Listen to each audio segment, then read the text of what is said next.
Good afternoon and welcome to our live coverage of the NASA SpaceX Crew-9 mission as it returns to Earth. Dragon Freedom departed the International Space Station at 1:05 a.m. Eastern. That was 10:05 p.m.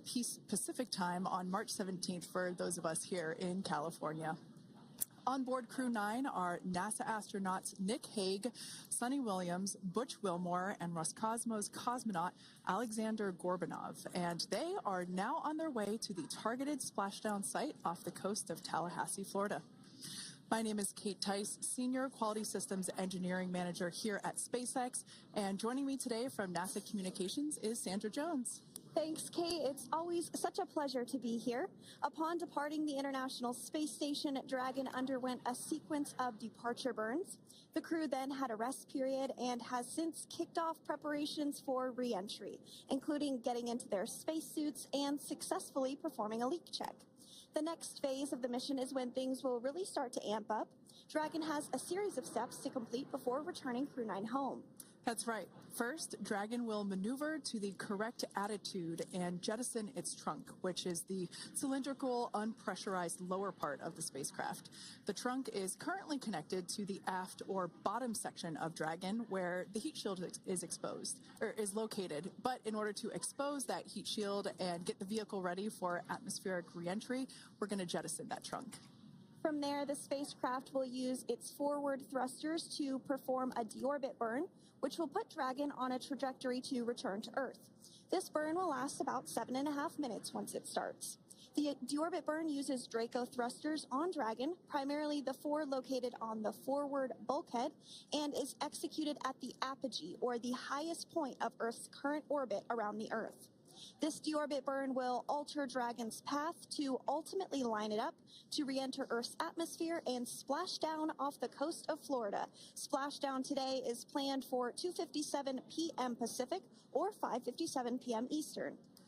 The Crew-9 mission began a little differently than usual, since Butch Wilmore and Suni Williams were already aboard the space station when Nick Hague and Alexander Gorbanov arrived in the Crew-9 spacecraft in September. Having arrived as the crew flight test crew for Starliner, Wilmore and Williams were fully incorporated into the space station's Expedition 72 team and began research and other work aboard the station along with the other crew members. Additionally, Williams commanded the orbiting laboratory for much of the expedition. And after a successful liftoff and separation from Falcon 9, Nick and Alexander made a short flight on board Dragon to the International Space Station in September. Both veterans of long-duration station missions, both Williams and Wilmore conducted spacewalks during their 9 months in space. Having had the capacity to leave the station at any point, had there been some type of emergency, the crew members began packing for their voyage home about a week ago and worked through tasks and shared lessons learned with the newly arrived Crew-10 team, who arrived just a few days ago. For return operations such as this, NASA and SpaceX closely coordinate with the United States Coast Guard to establish a safety zone to ensure public safety and for the safety of those involved in the recovery operations, as well as the crew on board the returning spacecraft. Multiple notices are issued to mariners in advance of and during recovery operations, and Coast Guard patrol boats are deployed to discourage boaters from entering the splashdown zones. Now, we do want to stress to the public the need to respect this safety zone. Recovering a spacecraft from the water is a hazardous task, and any other boats interfering increases risk to the astronauts in Dragon, the teams working to recover them from the water, and the safety of those that come too close. So, for the safety of the crew and your safety, we recommend you sit back and watch as we'll be bringing you the best possible views of our astronauts' homecoming.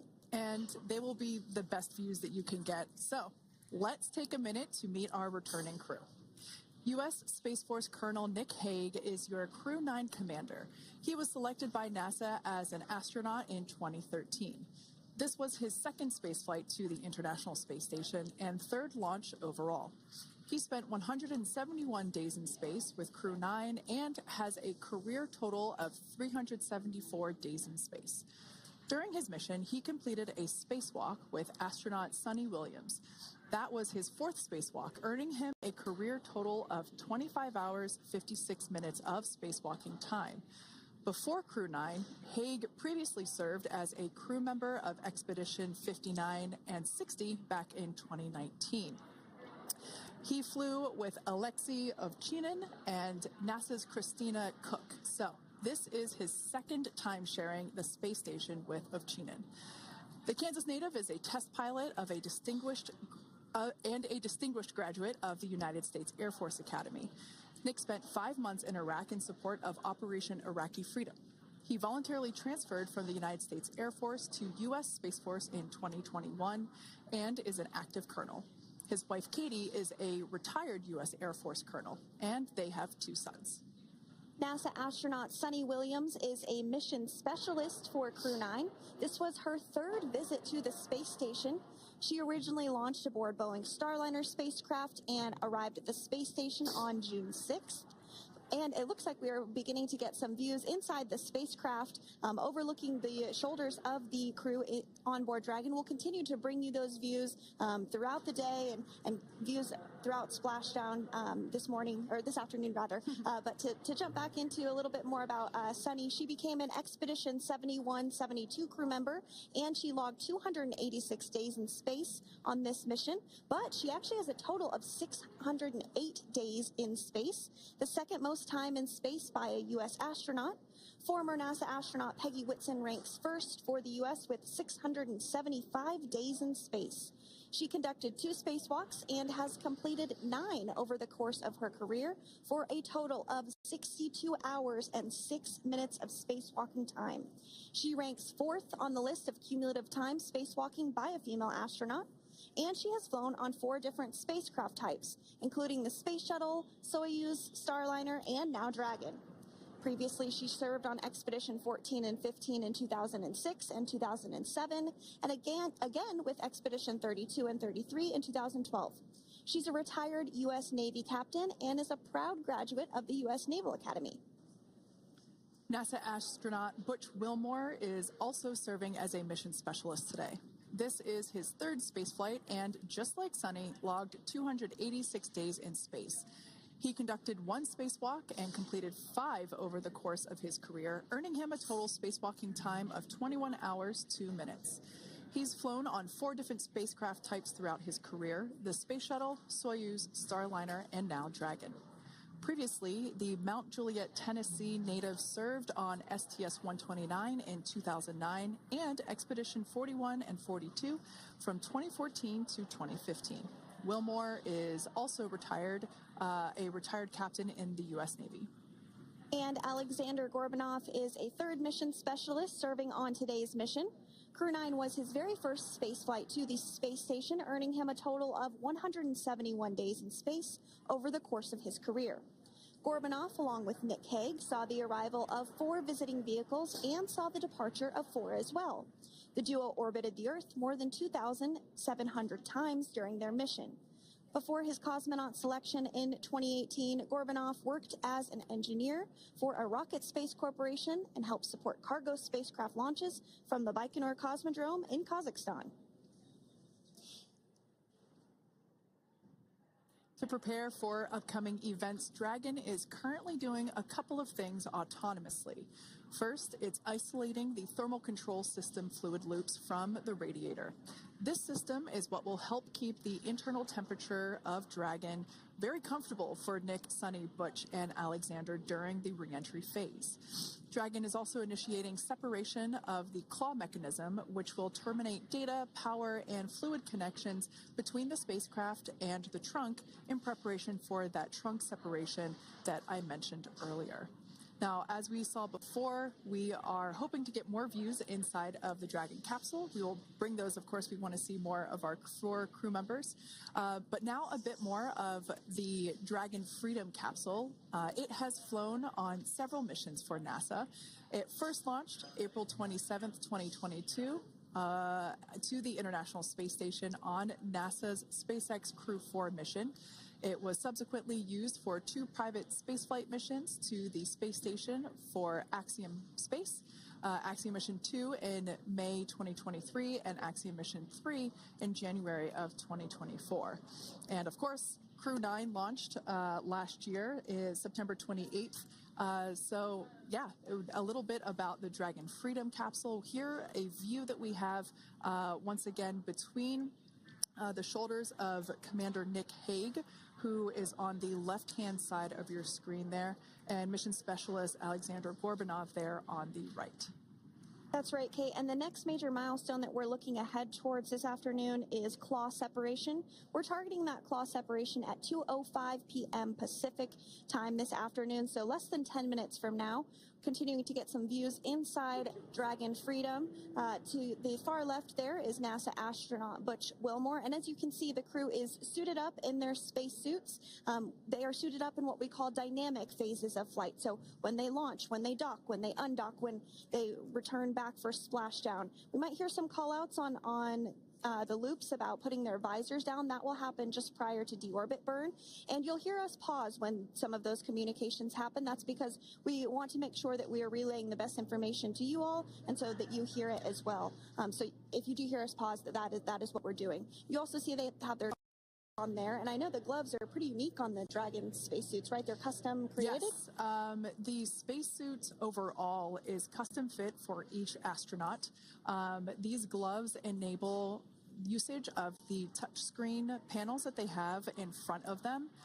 We can't see it from this view, but that view we saw earlier between Alexander Gorbanov and Nick Hague, that is a touchscreen. It allows the crew to monitor everything that Dragon is doing, along with those tablets that they have there on their legs. So yeah, the spacesuit itself is intended to act as a mini spaceship, if you will, as once the visors are closed, it is able to maintain a pressure in the unlikely event of a depressurization event for Dragon. So there we can see those screens I was talking about. So there in the center, we've got the location tracker, as well as on the left-hand side, it's mapping out the operations that Dragon is executing. The crew has to remain well informed of all these things that Dragon is doing autonomously. That basically means that Dragon is flying itself.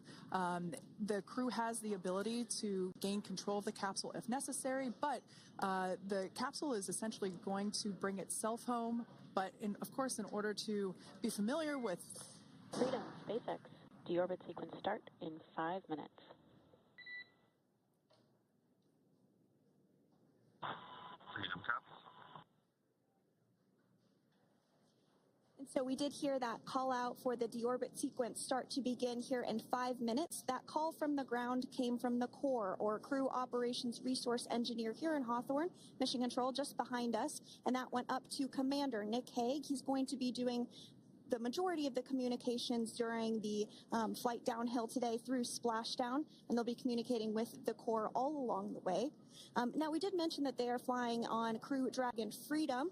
The naming of spacecraft has gone all the way back to the very beginning of this human spaceflight program. This is a nod to Alan Shepard naming his spacecraft Freedom 7 during the Mercury program. And so the crew that first flew up on Freedom a few years ago had the opportunity to name this Dragon, and they named it Freedom. That was Crew 4 that was the first flyers on this spacecraft. It's also flown for Axiom Mission 2 and 3, and then, of course, today for Crew-9 as well.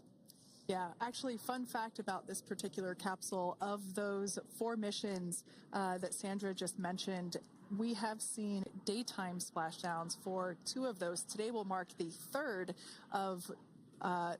daytime splashdown. So there's something lucky about this particular capsule that gets daytime splashdowns. Nighttime is great because we can see even more clearly the capsule streaking through, but I personally love the daylight views because we really get even better views of the recovery team operations during that phase of the mission. Yes, absolutely. And if you follow along with our missions, you'll know that sometimes weather is a watch item when it comes to undocking and splashdown. We do splashdown in the water, so we want to ensure that parameters like wave heights and wind speeds and precipitation, lightning, all of that is looking good for the crew and the safety of those recovery personnel. And today the weather is just pristine. We got off of space station on the very first attempt. So I'm joking around and saying that it was because it was St. Patrick's Day and we got really lucky with the weather. I wouldn't disagree with that. Speaking of weather, we will be hearing from Core probably around 2:20-ish. Typically, before we enter the period of loss of signal, or LOS, we will hear an entry briefing from the Corps, the Crew Operations Resource Engineer, and they will deliver important information like updated anticipated splashdown and loss of signal times to the crew, as well as the wave height and wind speed. So we'll be standing by to listen in on those. Like I said, that will happen shortly after, typically after trunk separation. I can't quite remember if it's before or after deorbit burn. It must be before. But in any case, we'll be hearing all of that coming from Core. In fact, that individual is seated there in the room on your screen. That is SpaceX Mission Control in Hawthorne, California. That room is located just over our shoulders, and that is where Dragon operators are standing by on console, monitoring the progress of Dragon as it continues its way home. It's been, at the point of splashdown, it'll be about 17 hours since Dragon undocked from the International Space Station. The team there in Mission Control, there are multiple teams, in fact, and they cycle through shifts to ensure that everybody gets the required rest and sleep periods, just like the astronauts on board.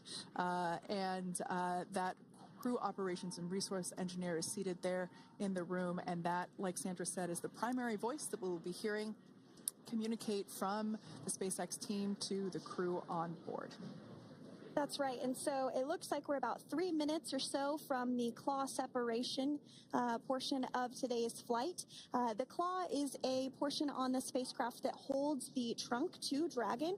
Following claw separation, we're going to jettison or remove that trunk because it's no longer needed. The trunk has solar arrays on it that provides power to the Dragon spacecraft. But now that we're beginning the reentry process, we need to go ahead and jettison that trunk and able to expose the heat shield, which is really going to do the heavy lifting as Crew-9 re-enters the Earth's atmosphere. They come in at 17,500 miles per hour, so they really need to ensure that that heat shield absorbs that heat, and there's...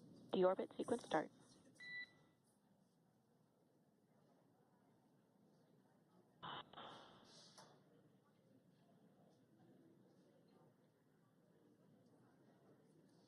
And so we did just get communications there that the deorbit sequence start has begun. So here in just a couple minutes from now, we expect to hear information or a call back about the claw separation having begun. And again, that kicks off that trunk separation portion that I was discussing to remove that, expose the heat shield, and then eventually we'll have the deorbit burn, and we'll continue to walk you through all of these milestones as we approach them ahead of our splashdown at 2:57 p.m. Pacific time this afternoon off the coast of Tallahassee, Florida. Yeah, we're very excited to bring the Crew-9 crew home. Sandra, we were talking about the trunk separation. That trunk is on a trajectory that will re-enter in the atmosphere and break up upon that re-entry. The heat shield itself is one of my favorite parts of the Dragon capsule. It is the workhorse of the re-entry phase. It will work to protect the Dragon capsule and the crew members on board during the re-entry phase as the temperatures outside of the capsule build up to, I believe, about 3,000 degrees Fahrenheit in excess of. And meanwhile, the interior of Dragon stays a very comfortable temperature. That heat shield does a lot of the work, and we'll see that plasma build up on the exterior of the capsule. As a result of the plasma that builds up, we will lose communications with the crew. This is known as loss of signal, or LOS. This is roughly a 10-minute period on average, even less than. I believe today it is probably about 6 or 7 minutes long. It kind of depends on the mission, and it happens for every Dragon capsule that re-enters the atmosphere. Due to that plasma buildup, we're not able to communicate or command the capsule, so we stand by while we wait to regain communication after we pass through that period of loss of signal and get what's known as AOS, or acquisition of signal. Continuing to stand by for claw separation, and then we'll look towards trunk separation. It'll be just about a minute or so after that.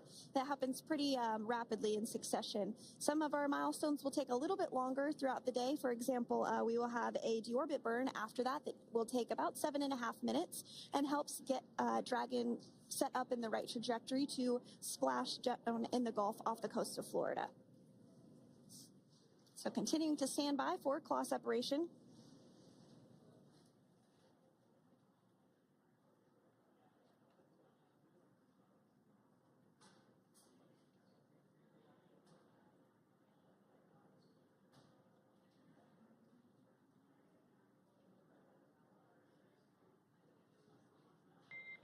Nominal trunk jettison.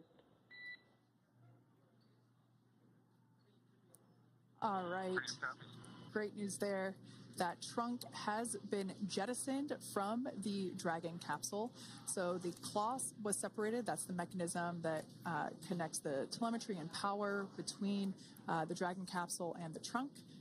In order to expose the heat shield underneath Dragon, we had to jettison that trunk, and so we just got confirmation that that has happened. So that is great news. Basically means that telemetry is looking good and that the nitrox system is primed for cabin and suit cooling, and the heat shield, like I said, is now exposed and ready for atmospheric reentry. The trunk served its purpose by gathering energy from the sun through its solar cells and converting that to battery power. Since we separated the trunk, we can't generate any more new power, but we really don't need to since we're coming home and Dragon has enough battery power already stored.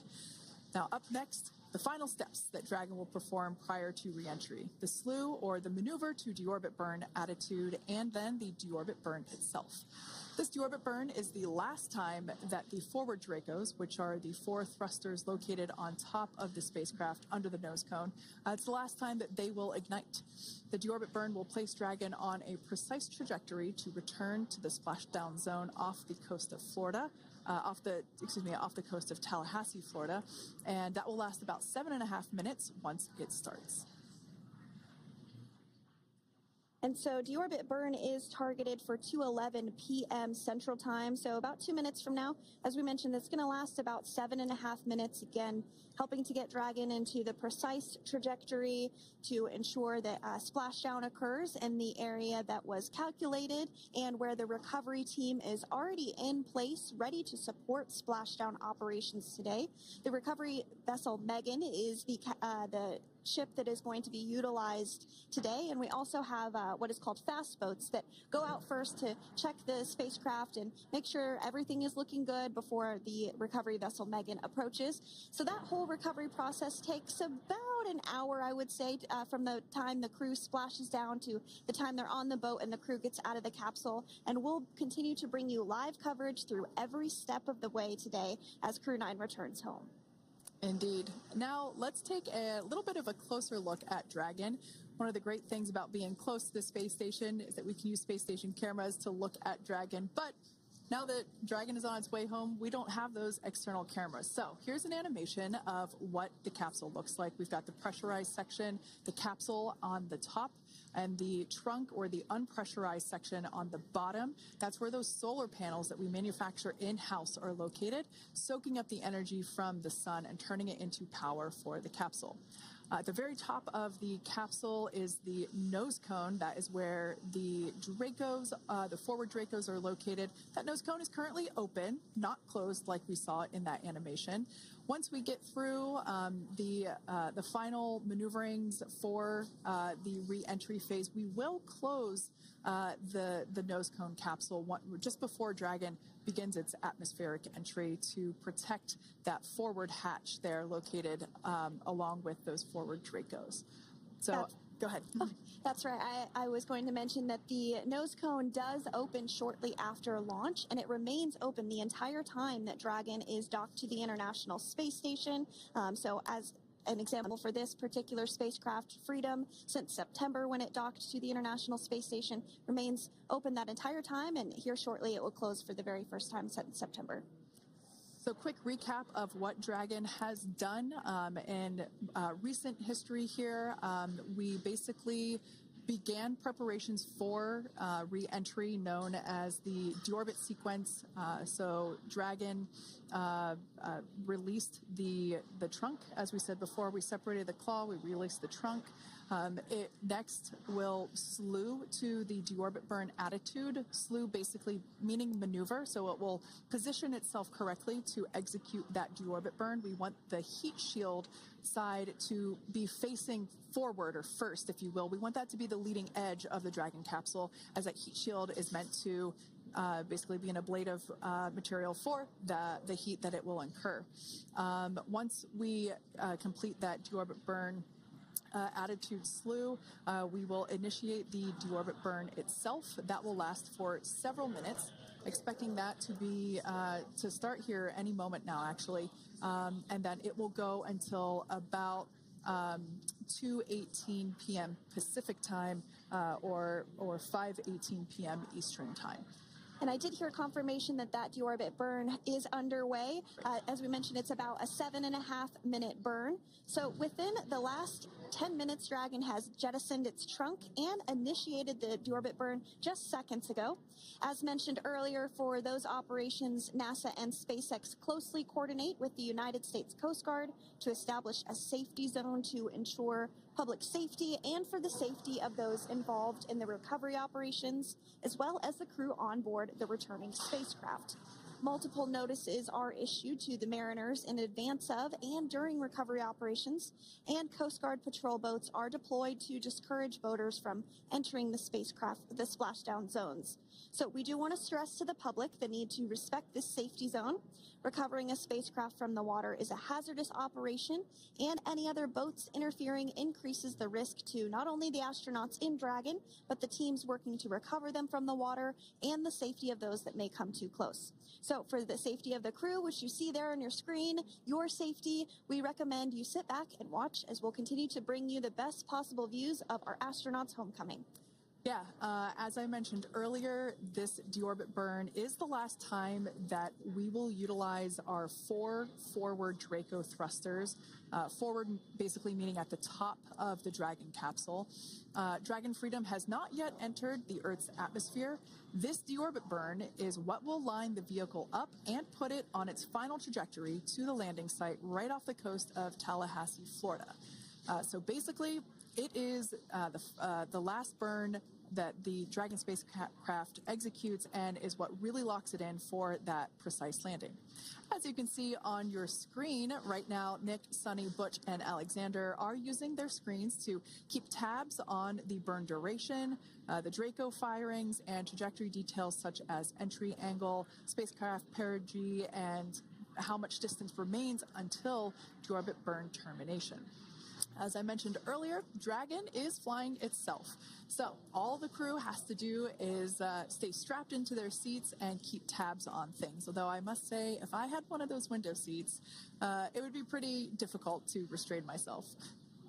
Now, with Nick, Sunny, Butch, and Alexander ready to deorbit and splash down back on Earth, they will be heading to one of 8 targeted sites supported by SpaceX and NASA. All of these sites are located off the coast of Florida, either in the Gulf of America or the Atlantic Ocean.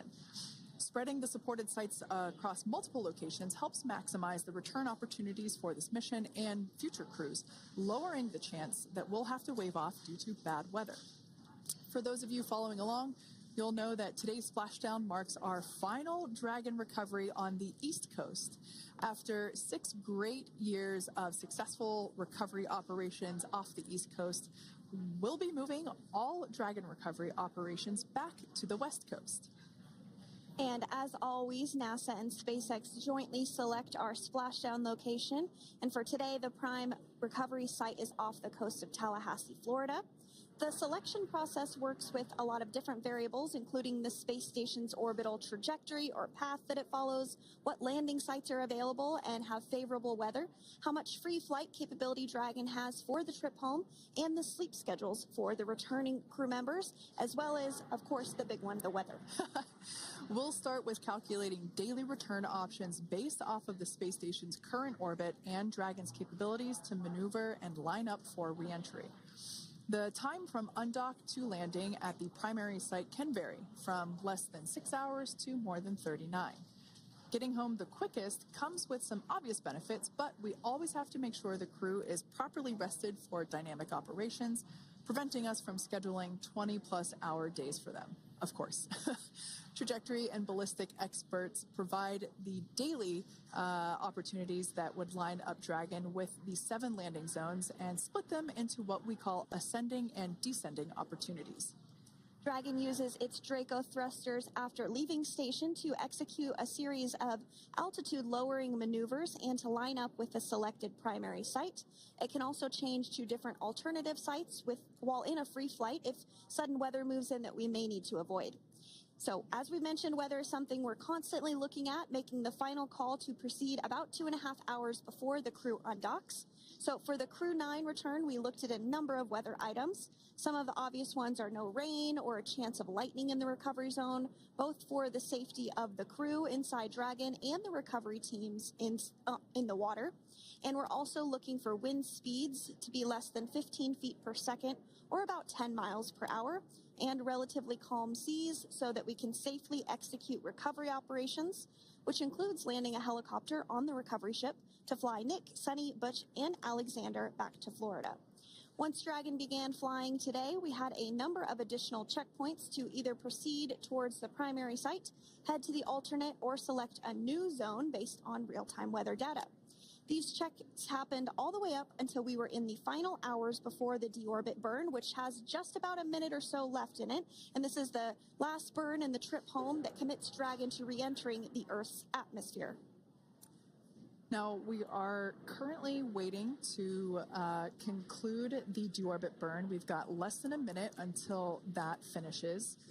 We will expect to hear a call out for nominal burn, which will confirm completion of that deorbit burn for Dragon Freedom. You can see images there from the touchscreen display panels that the crew utilizes in flight. We can see the visualization of exactly which one of the 4 forward Draco thrusters are firing. That's why you have kind of like a strobe effect there.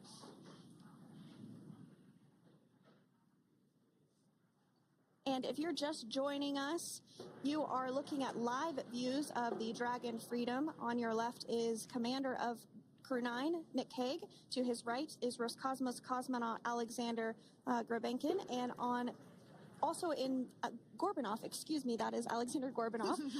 And then also in the capsule today is NASA astronauts Sunny Williams and Butch Wilmore. We're awaiting confirmation that their deorbit burn is complete, which is the last burn that's going to help set them up on a trajectory to splashdown off the coast of Florida. Deorbit burn complete. Performance nominal. Nose cone closure initiated. Freedom copies. All right, excellent news there. We heard the words we were looking for, nominal burn. So that means that deorbit burn was successful and nominal, meaning as expected. And we're now beginning to close the nose cone in preparation for atmospheric reentry. So in the background, Dragon is currently inhibiting those forward bulkhead Draco thrusters that we just used to complete the deorbit burn, ensuring it's safe to latch the nose cone shut for reentry. Also, the vehicle has initiated the nitrox suit purge, which will help keep Nick, Sunny, Butch, and Alexander cool and comfortable during reentry, which is coming up in about 20 minutes from now. At this point, the nose cone is closing and protecting the forward hatch for reentry, and the crew are using their screens to continue to monitor the locking of the nose cone, which is done by a set of hooks. And as we mentioned earlier, that nose cone has remained open since September, so this is the first time it's closing in a few months. Yeah, that's absolutely right. Now, we will be expecting, as I mentioned before, an entry brief from SpaceX Core. Again, that's the Crew Operations Resource Engineer. who is seated in that room that you see there on your screen. That entry brief will provide updated times for anticipated splashdown as well as the loss of signal or period of LOS. That briefing will also give us information such as wind speed and wave height at the expected splashdown location. But all in all, everything has been great today. All events have been executed on time as expected, and we are looking forward to a splashdown of the Crew-9 crew at about 5:57 p.m. Eastern Time or 2:57 p.m. Pacific Time. Between now and then, things are going to start moving quite quickly. In fact, if anything, this will have seemed like the slower part of the reentry phase. We're going to go through, like I said, that period of loss of signal or LOS.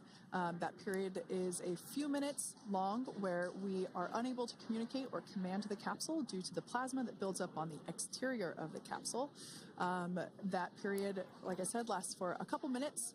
You will start to hear SpaceX Core hail the Crew-9 crew a little bit earlier than expected because we, in the past, have actually regained communications a couple minutes earlier than initially anticipated. So we'll go through that period of loss of signal, that entry period, that specifically when the Dragon spacecraft is re-entering through the atmosphere.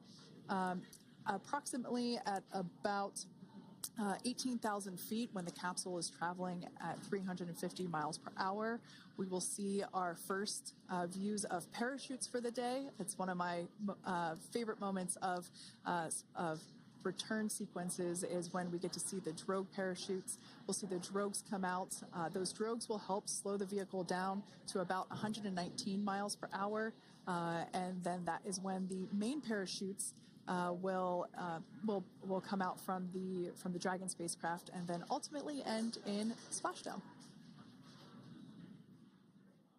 And we are hearing confirmation that the nose cone is closed and everything was nominal or as expected with that closure. So as we begin the second half of entry, Dragon is now beginning to inject cooled nitrox into the air being delivered to the spacesuits worn by Nick, Sunny, Butch, and Alexander. Again, this is what will allow the crew to remain comfortable while external temperatures reach 3,500 degrees Fahrenheit as they re-enter the Earth's atmosphere. So the heat shield is pointing forward, leading Dragon to the landing site. Yeah. Now, speaking of the heat shield, Dragon's primary heat shield is comprised of PICA 3.0, which stands for Phenolic Impregnated Carbon Ablator. The first-gen PICA was initially developed by NASA for studying and sampling comets within our solar system. SpaceX partnered with NASA to develop PICA X, which was the second-generation product used on all Dragon 1 cargo resupply service missions that resupplied the International Space Station on 20 missions. PICA 3.0 was developed specifically for use on Dragon 2 crew and cargo with enhanced structural and thermal capabilities that allowed the heat shield to be even more effective in the way that it utilized the ability to make that heat ablevate as it goes through the Earth's atmosphere.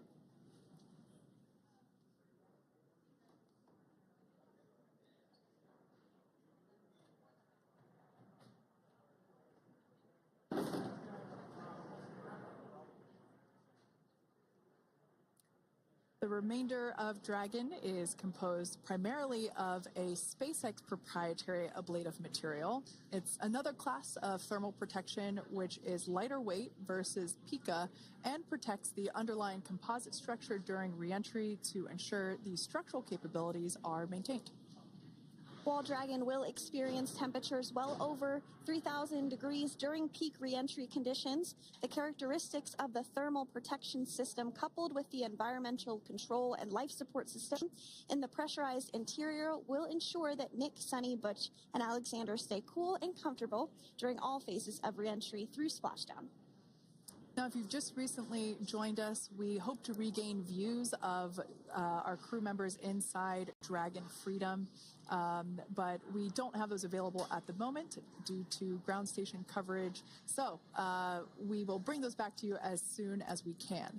Now, after Dragon Freedom has re-entered the Earth's atmosphere, a series of parachutes will deploy to slow the crew's descent.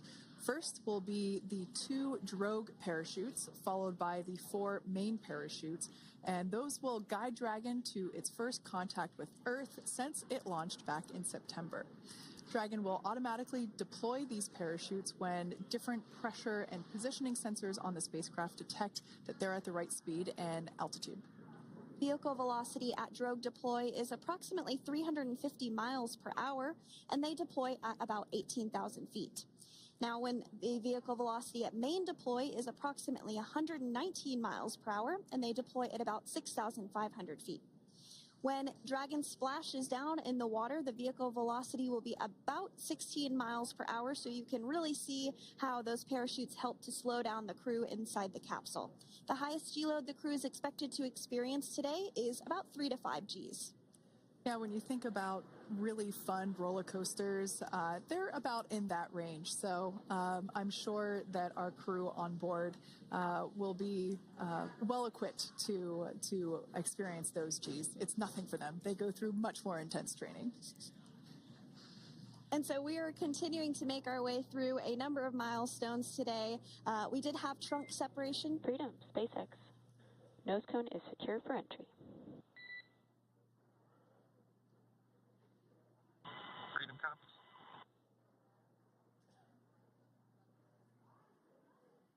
All right, great news there. That tells us that the final physical configuration change for Dragon is complete. We have closed that nose cone. This is the last physical change that Dragon undergoes prior to re-entering the Earth's atmosphere. It's important that that nose cone is completely closed because underneath it is not only where the 4 forward Draco thrusters are located, but it's also because that is where the forward hatch is located. That is the hatch that is utilized for the crew to ingress and egress from the station while it is docked on board. And since our capsules are flight proven and we reuse them on future space flights, we want to make sure that all of the integrity of that hardware remains intact. So that nose cone is successfully closed, and we're going to start moving pretty quickly here. As I mentioned before, we'll go through loss of signal. We'll get that signal back several minutes later, and then we'll see the parachute action. Yep, and then that's all ahead of splashdown off the coast of Florida. We're targeting Tallahassee as our splashdown zone today at 2:57 p.m. Pacific time this afternoon. Now, you did mention the call to the crew. They'll do some additional calculations following that burn and potentially let us know if that splashdown time has changed at all. But right now, we are continuing to target 2:57 p.m. And you can see there on your screen a path of where Dragon will be re-entering today. So if you are in the southern tip of Mexico, you might have the opportunity to see Dragon. Because it's a daytime splashdown, you probably won't have too great of views, but potentially you'll have the opportunity to get a glimpse of it there. Once again, Dragon operators, they're monitoring the progress of Dragon through this re-entry phase. That is SpaceX Mission Control, located here in Hawthorne, California. That is also where the crew operations and resource engineer is seated. That person is the voice that we have heard multiple times and will continue to hear as the primary point of contact to the crew on board Dragon Freedom. We will also hear the voice of Commander Nick Hague.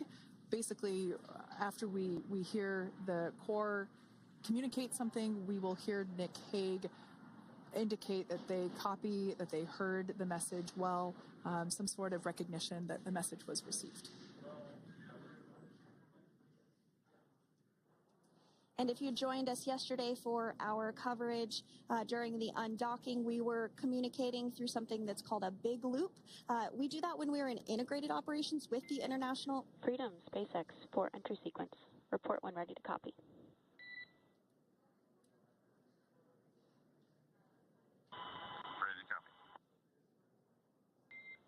All right, I've got some updated times for you. Our COM blackout start time is 2144.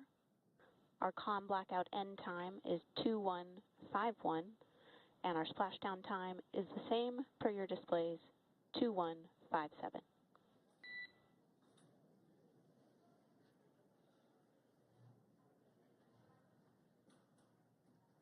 Okay. Understand com blackout start 2144, stop 2151, splashdown per display. That's a good readback. And with that, please report when tablets are secured behind the elastic bands, restraints are tight, and visors are down.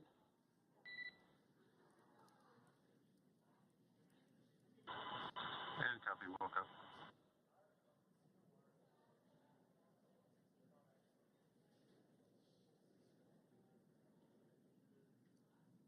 And with that communication from the Corps or Crew Operations Resource Engineer here in Hawthorne to Commander Nick Hague of Crew Dragon Freedom, we did hear that the loss of signal period is still at 2:44 p.m. Pacific, but we had a 1-minute adjustment to the acquisition of signal. That's going to now be at 2:51 p.m. Pacific time. However, our splashdown time remains the same at 2:57 p.m. Pacific time this afternoon off the coast of Tallahassee, Florida.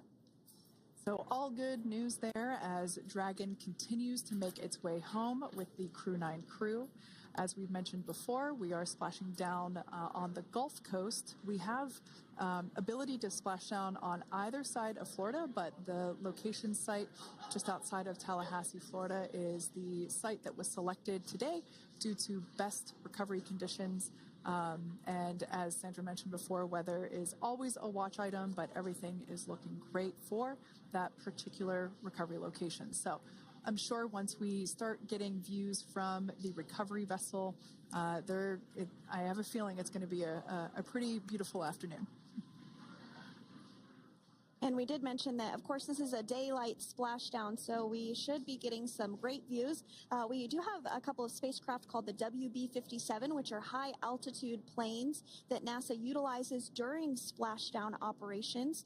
Those are en route and going to be tracking the capsule as it makes its way through the atmosphere and should be providing some good views for us. Kate and I were just chatting about how we haven't had a daytime splashdown in a little while, so we're looking forward to the views along with you. Yeah. Nighttime views are also great because we can see that capsule streaking through the night sky quite brightly.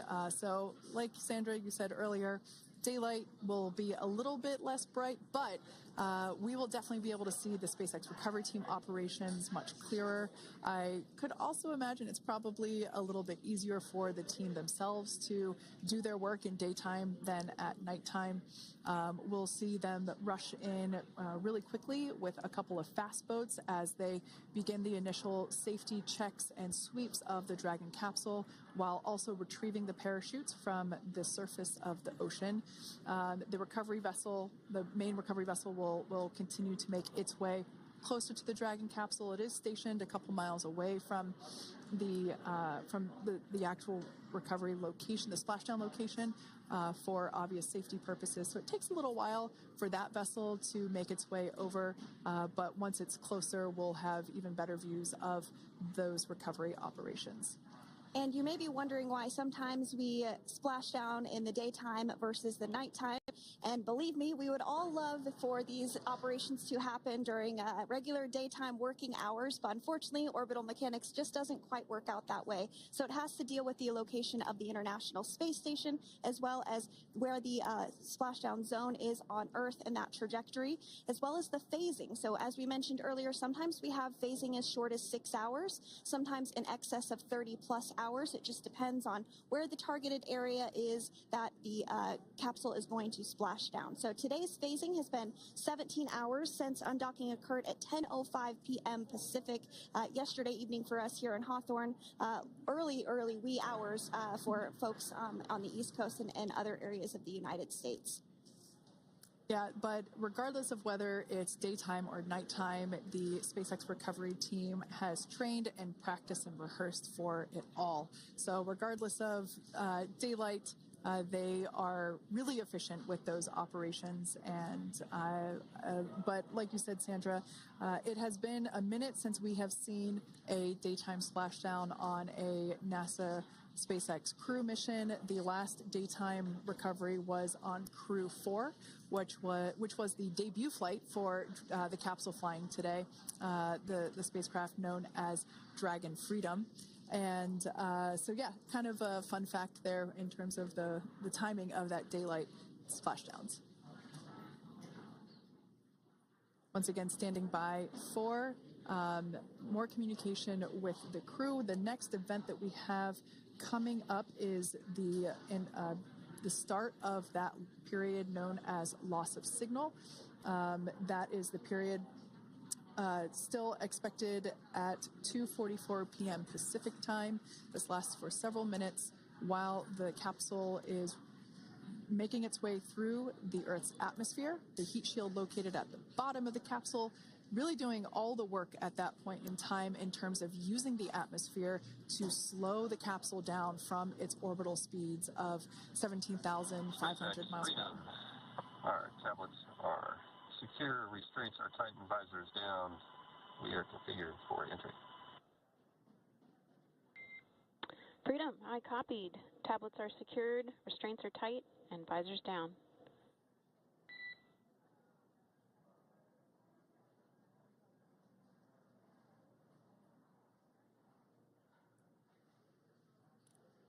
All right, great news there in terms of continuing to make progress. That back and forth communication we heard was just letting Core know that per their instructions, Crew-9 has now put away everything that was necessary in order to begin the re-entry, including those tablets that were located on their legs. Those are now stowed away. They've tightened that safety harness that we see there, and the visors are now down. So with all that being said, let's take a minute to meet our returning crew. U.S. Space Force Colonel Nick Hague is your Crew-9 commander. He was selected by NASA as an astronaut in 2013. This was his second spaceflight to the International Space Station and third launch overall. He spent 171 days in space with Crew-9 and has a career total of 374 days in space. During his mission, he completed a spacewalk with astronaut Suni Williams. That was his fourth spacewalk, earning him a career total of 25 hours, 56 minutes of spacewalking time. Before Crew-9, Hague previously served as a crew member of Expedition 59 and 60 back in 2019. He flew with Alexei Ovchinin and NASA's Christina Cook. So this is his second time sharing the space station with Ovchinin. The Kansas native is a test pilot and distinguished graduate of the United States Air Force Academy. Nick spent 5 months in Iraq in support of Operation Iraqi Freedom. He voluntarily transferred from the United States Air Force to U.S. Space Force in 2021 and is an active colonel. His wife, Katie, is a retired U.S. Air Force colonel, and they have 2 sons. NASA astronaut Suni Williams is a mission specialist for Crew-9. This was her third visit to the International Space Station. She originally launched aboard Boeing's Starliner spacecraft and arrived at the space station on June 6th. Following the agency's decision to return Starliner uncrewed, she became an Expedition 71 and 72 crew member, where she logged 286 days in space on this mission. But Suni has a total of 608 days in space, the second most time in space by a U.S. astronaut. 5 minutes until predicted comm blackout. We'll see you on the other side at 21:51.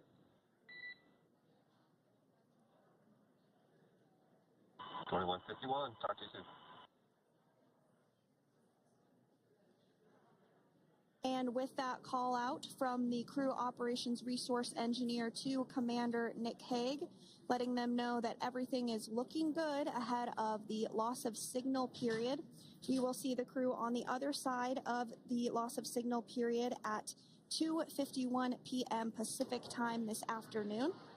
Continuing on about Suni Williams, who has a total of 608 days in space, the second most time in space by a U.S. astronaut. Former NASA astronaut Peggy Whitson actually ranks first for the U.S. with 675 days in space. Sunny conducted 2 spacewalks and has completed 9 over the course of her career for a total of 62 hours, 6 minutes of spacewalking time. She ranks 4th on the list of cumulative time spacewalking by a female astronaut, and she has flown on 4 different spacecraft types, including the Space Shuttle, Soyuz, Starliner, and now Dragon. Previously, she served on Expedition 14 and 15 in 2006 and 2007, and again with Expedition 32 and 33 in 2012. She's a retired U.S. Navy captain and is a proud graduate of the U.S. Naval Academy and was the first astronaut to run a marathon in space. Pretty awesome stuff. Now, NASA astronaut Butch Wilmore is also serving as a mission specialist today. This is his 3rd spaceflight and, just like Sunny, logged 286 days in space. He conducted 1 spacewalk and completed 5 over the course of his career, earning him a total spacewalking time of 21 hours and 2 minutes. He's flown on 4 different spacecraft types throughout his career: the Space Shuttle, Soyuz, Starliner, and now Dragon. Previously, the Mount Juliet, Tennessee native served on STS-129 in 2009 and Expedition 41 and 42 from 2014 to 2015. Wilmore is also a retired captain in the U.S. Navy. Next up is Alexander Gorbanov, who is the 3rd mission specialist serving on today's mission. Crew-9 was his first space flight to the space station, earning him a total of 171 days in space over the course of his career. Gorbanov, along with Nick Hague, saw the arrival of 4 visiting vehicles and saw the departure of 4 as well. The duo orbited the Earth more than 2,700 times since September.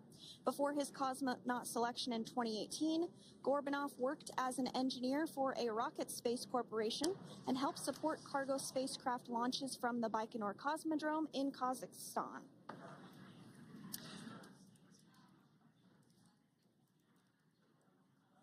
So if you are just joining us, we are continuing to bring you live coverage of Crew-9's return to Earth following their mission aboard the International Space Station, where they completed science and research investigations. We are targeting splashdown off the coast of Florida at 2:57 p.m. Pacific time.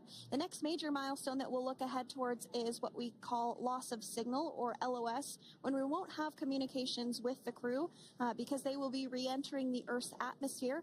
And during this process, there is plasma that builds up around that heat shield, so we are not able to communicate with the crew, but we are anticipating to regain communications with the crew at a short time from now at 2:51 p.m. Pacific time today.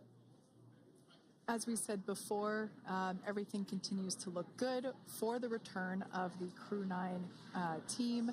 We are about to go into that period of loss of signal. Once we get views of the crew inside the capsule, once again, we will be sure to bring those to you. But that period of time is when plasma is building up on the exterior of the capsule, generating heat in excess of 3,500 degrees Fahrenheit. So we are unable to communicate or command the spacecraft at that time. And that includes, unfortunately, video feeds as well. So as soon as we get the views back inside Dragon, we will bring those to you. But until then, we are going to stand by and continue to monitor the progress of Dragon. Like Sandra just said, we are anticipating the blackout period to begin at 2:51 p.m. Pacific time, 5:51 p.m. Eastern time.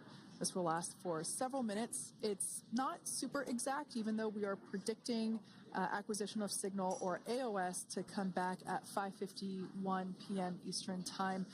In the past, we have regained communication sometimes a little bit earlier than that, so we'll probably start to hear Core begin to hail Crew Dragon a minute or two prior to that anticipated acquisition of signal. But right now, Nick, Sunny, Butch, and Alexander are seated in their seats inside Dragon Freedom. Their visors are down, and they have put away or stored the tablets they had located on their upper leg to monitor Dragon's progress. Now they will be utilizing the touchscreen displays where the current operation and future operations will be displayed as they are able to monitor Dragon's progress continually. As I said before, Dragon is autonomous, meaning it is flying itself. So the crew stands by and monitors, and those touchscreen displays are what will be allowing them to do so and prepare for events such as parachute deploy. And while on board the International Space Station, Nick, Sunny, Butch, and Alexander contributed to over 900 hours of science and research investigations, which is really the key purpose of the International Space Station. Now, the International Space Station is celebrating a major milestone this year where they will be celebrating 25 years of continuous human presence in November. So if you're younger than 25 years, you've never known a day where there hasn't been a human living and working aboard the International Space Station, contributing to key science and research investigations that impact our lives here on Earth. There's research being done on Parkinson's, on osteoporosis, on cancer research, and a variety of other studies. Additionally, the microgravity laboratory provides a jumping off point for us as we venture back to the moon and onto Mars through longer duration space flights. One such example that the crew worked on during this mission was an alternative exercise device. In microgravity, the crew has to exercise for about 2 hours a day because they're not having the effects of gravity on their body. So to prevent bone and muscle loss, we counteract that with 2 hours of exercise per day. On board the International Space Station, they have 3 ways in which they can exercise. They have a bike, they have a treadmill, and they have a similar to a weightlifting machine that counteracts the microgravity environment. But a particular experiment that this crew tested out was a combination of all 3 of those in one smaller device. And this is really critical as we continue on to the moon, Mars, and beyond, because space is really important in spacecraft. So if we have something smaller that the crew might be able to utilize, that can potentially help us venture out even further into the solar system. So science is really the name of the game when it comes to the International Space Station. Some of the other science highlights that took place during this increment that are particularly interesting to me was we had the first wooden satellite that was deployed. This is a study to see if other materials might be more resourceful or renewable in space. So I'm really excited to see the results of that one as well.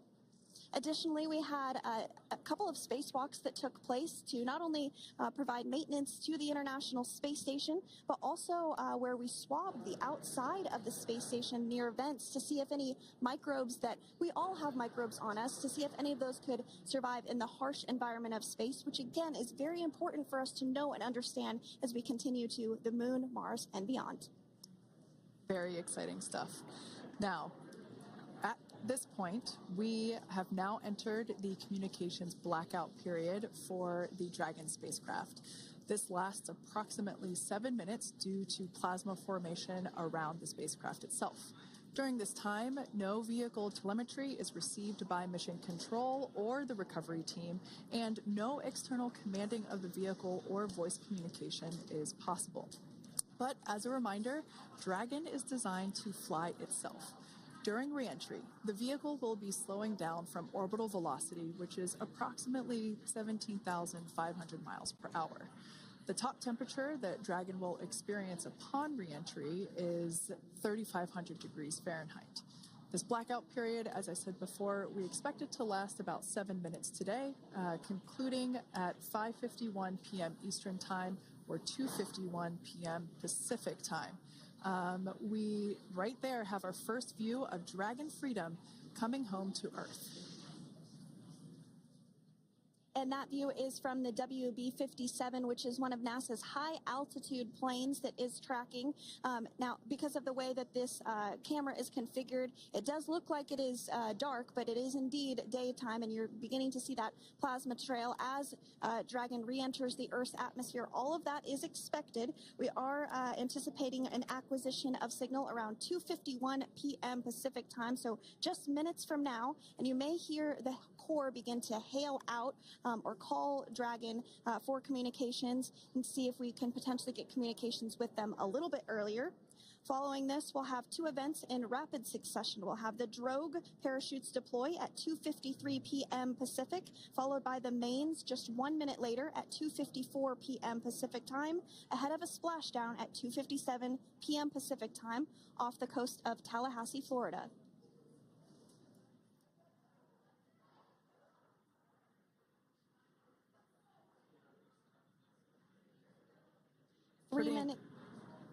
Pretty incredible views of the Dragon spacecraft making its way home back to planet Earth with the Crew-9 astronauts on board.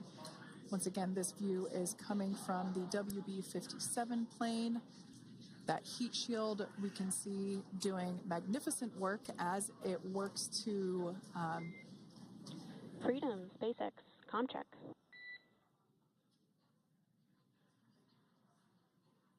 All right, we're going to start hearing the SpaceX Crew Operations Resource Engineer. SpaceX Freedom is with you. 4.16. Enjoying the ride. Copy that, Freedom. Great news there from Commander Nick Hague reporting back. We see a healthy flight computer. Expect automated chute deployment. Freedom copies. Like we said before, things moving very quickly as Dragon Freedom makes its way home. Next event coming up will be deployment of the drogue parachutes. This occurs around 18,000 feet. GPS has converged. Expect nominal altitude for drogue chute deployment.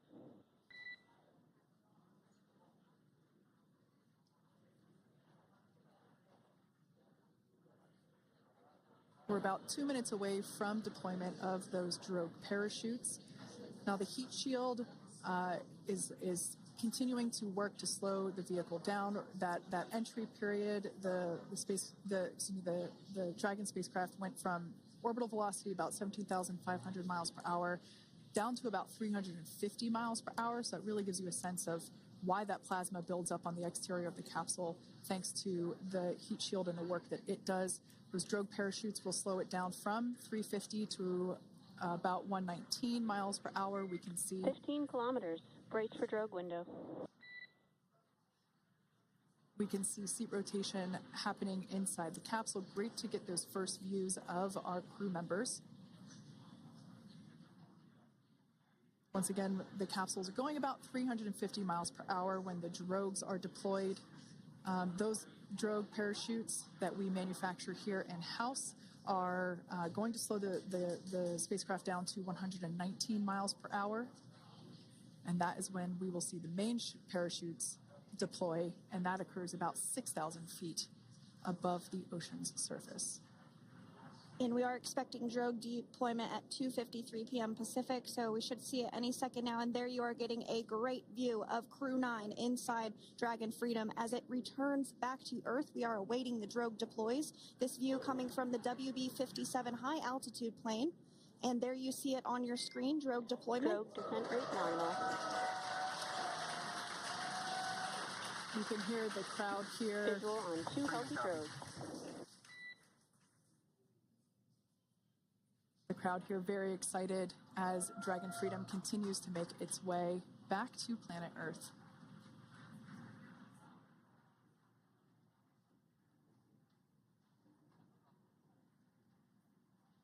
Next up, we'll stand by for the main deployment of the parachutes. The mains are quite a bit larger. You'll be able to notice the difference on your screen once they deploy, and they continue to ensure that the Dragon spacecraft slows down even further.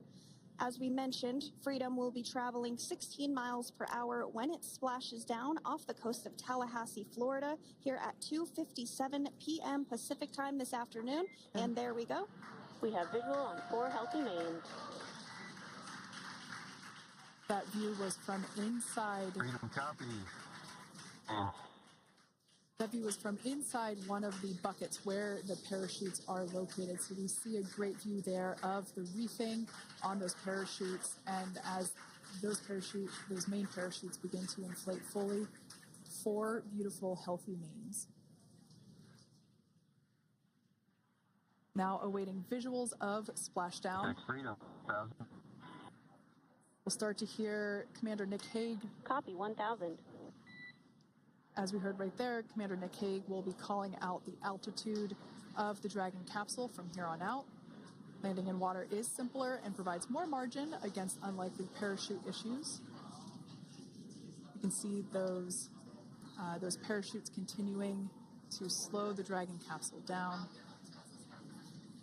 And if you're just joining us, you're looking at 800 meters. a live view of Crew-9, just minutes away from splashing down off the coast of Tallahassee, Florida. Splashdown 2 minutes from now at 2:57 p.m. Pacific. We do have 4 healthy mains really doing the job there. Just breathtaking views of a calm, glass-like ocean off the coast of Tallahassee, Florida.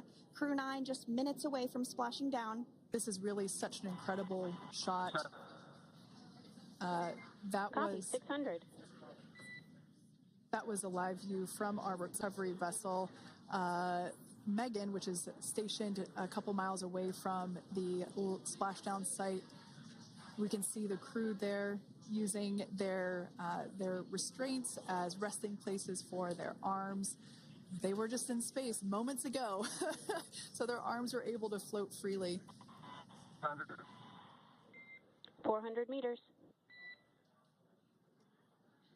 This is a gorgeous bluebird day here that we have for the splashdown of Crew-9. It's incredible to think that the Dragon capsule just minutes ago was going over 17,000 miles per hour and now gently coasting to a soft splashdown. 200. Copy, 200 meters. Brace for splashdown.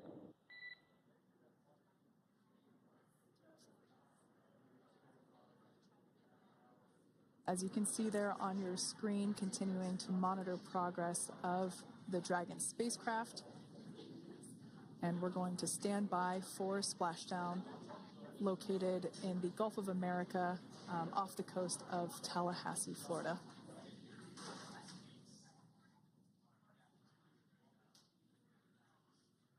And splashdown. Crew-9 back on Earth.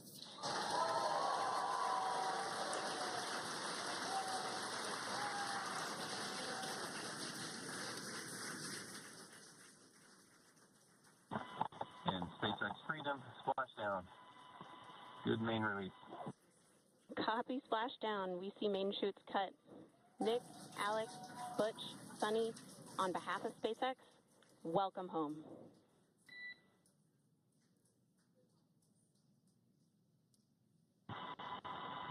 It is an amazing, what a ride.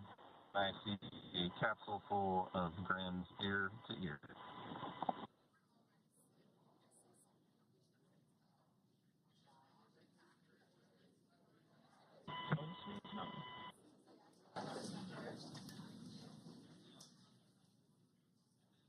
And as you can see on your screen, we have visual confirmation of splashdown. Dragon Freedom has returned home and NASA astronauts. System safety verifications are in progress. We'll report back when recovery personnel are en route.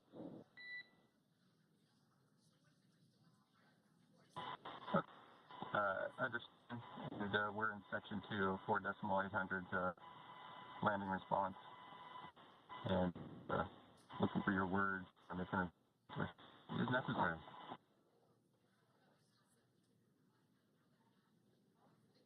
In the distance, we can see the recovery vessel making its way. Copy, you're in section 2 for the environmental assessment in 4.800. That is not necessary today. Understand. Raise advice. So we will continue to have communications between the Corps and Nick Hague, the commander of Crew Dragon Freedom, which just splashed down 2 minutes ago off the coast of Tallahassee, Florida. Dragon Freedom has returned home with NASA astronauts Nick Hague, Sunny Williams, Butch Wilmore, and Roscosmos cosmonaut Alexander Gorbunov. They're back on Earth after approximately 17 hours of a return journey from space. The SpaceX recovery ship and team have been waiting for Dragon's splashdown, and they will now make their way to the splashdown location. The teams have been ready and waiting about 3 nautical miles away, so it's going to take them about 30 minutes or so to make their way and to SpaceX Freedom. Pretty sure we're in Stable 1. Copy, Stable 1. We see the same. It's going to take about 30 minutes for the recovery team to make their way over to Nick, Sunny, Butch, and Alexander, who are still seated and secured inside that Dragon spacecraft there on your screen. Incredible views there of that thermal protection system, or TPS. That Dragon capsule was pristine, white color before it departed the station, and we can see how the reentry phase, the thermal protection system did its job. Now, if you're wondering what that hole, that like bucket area is, that is underneath the side hatch. That is where the main parachutes were stored. So when we saw the Dragon capsule docked at station, it looked very different. The panel that protects and covers the main parachutes, that was still intact, as well as the panels that enclose where the drogue parachutes are located. We can see those fast boats. SpaceX is go for recovery personnel to approach. Expect personnel alongside in the next few minutes. Freedom copies. We can see those fast boats. We weren't kidding when we said they were fast. While it does take about 30 minutes for the main recovery vessel to make its way over to the capsule, these fast boats will be doing a couple of things simultaneously. A couple of them are going to be working to retrieve the parachutes that you see in the background there of this drone shot. Those parachutes will be retrieved from the ocean surface. We want to make sure we are able to pull those out. The recovery vessel there closest to the spacecraft is going to be performing some safety checks. We can see there they're using an instrument that is basically working to detect if there are any hypergolic vapors or fumes that are still residing in and or around the Draco thruster nozzles or outlets. The hypergolic fuel, which is necessary for on-orbit burns to maneuver the spacecraft. Unfortunately, those hypergolics are unable to be breathed. They are toxic, and so this team here is doing those initial safety checks to make sure that it is safe for the rest of the recovery team to approach the spacecraft. They're also checking to make sure that any residuals from the pyros are safe and are not going to cause any issues. We can see the team working their way around the spacecraft to do these these sniff tests on all of those Draco thrusters. And as we continue to await the recovery of our Dragon spacecraft with NASA astronauts Nick Hague, Sunny Williams, Butch Wilmore, and Roscosmos cosmonaut Alexander Gorbanov inside, Dragon has autonomously completed several steps to safe itself following splashdown. We are continuing to see Dragon in what is known as Stable 1 configuration. That's kind of the ideal configuration following splashdown. It's upright, and the Dragon capsule's in the right configuration for it to be hoisted into the recovery vessel Megan, which you do see a little ways off in your screen approaching. Dragon will continue to remain live on air with you through that recovery process, all the way through the point where the crew is extracted from the Dragon spacecraft. Now, if you are just joining us, the mission has gone smoothly so far. Dragon successfully splashed down off the coast of Tallahassee, Florida at 2:57 p.m. Pacific, 5:57 p.m. Eastern Time this afternoon. Approximately 17 hours prior to splashdown, Dragon autonomously undocked from the International Space Station, completed a series of departure burns, jettisoned its trunk section, and performed its final burn, the deorbit burn. This placed the Dragon spacecraft on a trajectory toward Tallahassee, Florida. Dragon successfully re-entered the Earth's atmosphere, followed by deployment of its parachutes to slow the spacecraft down to a gentle splashdown. We're now going to follow the Freedom. Hypergol sweeps and unfired ordnance checks are nominal. Rigging is in progress. Approximately 25 minutes until capsule lift. stand by for PMC with SpaceX flight surgeon.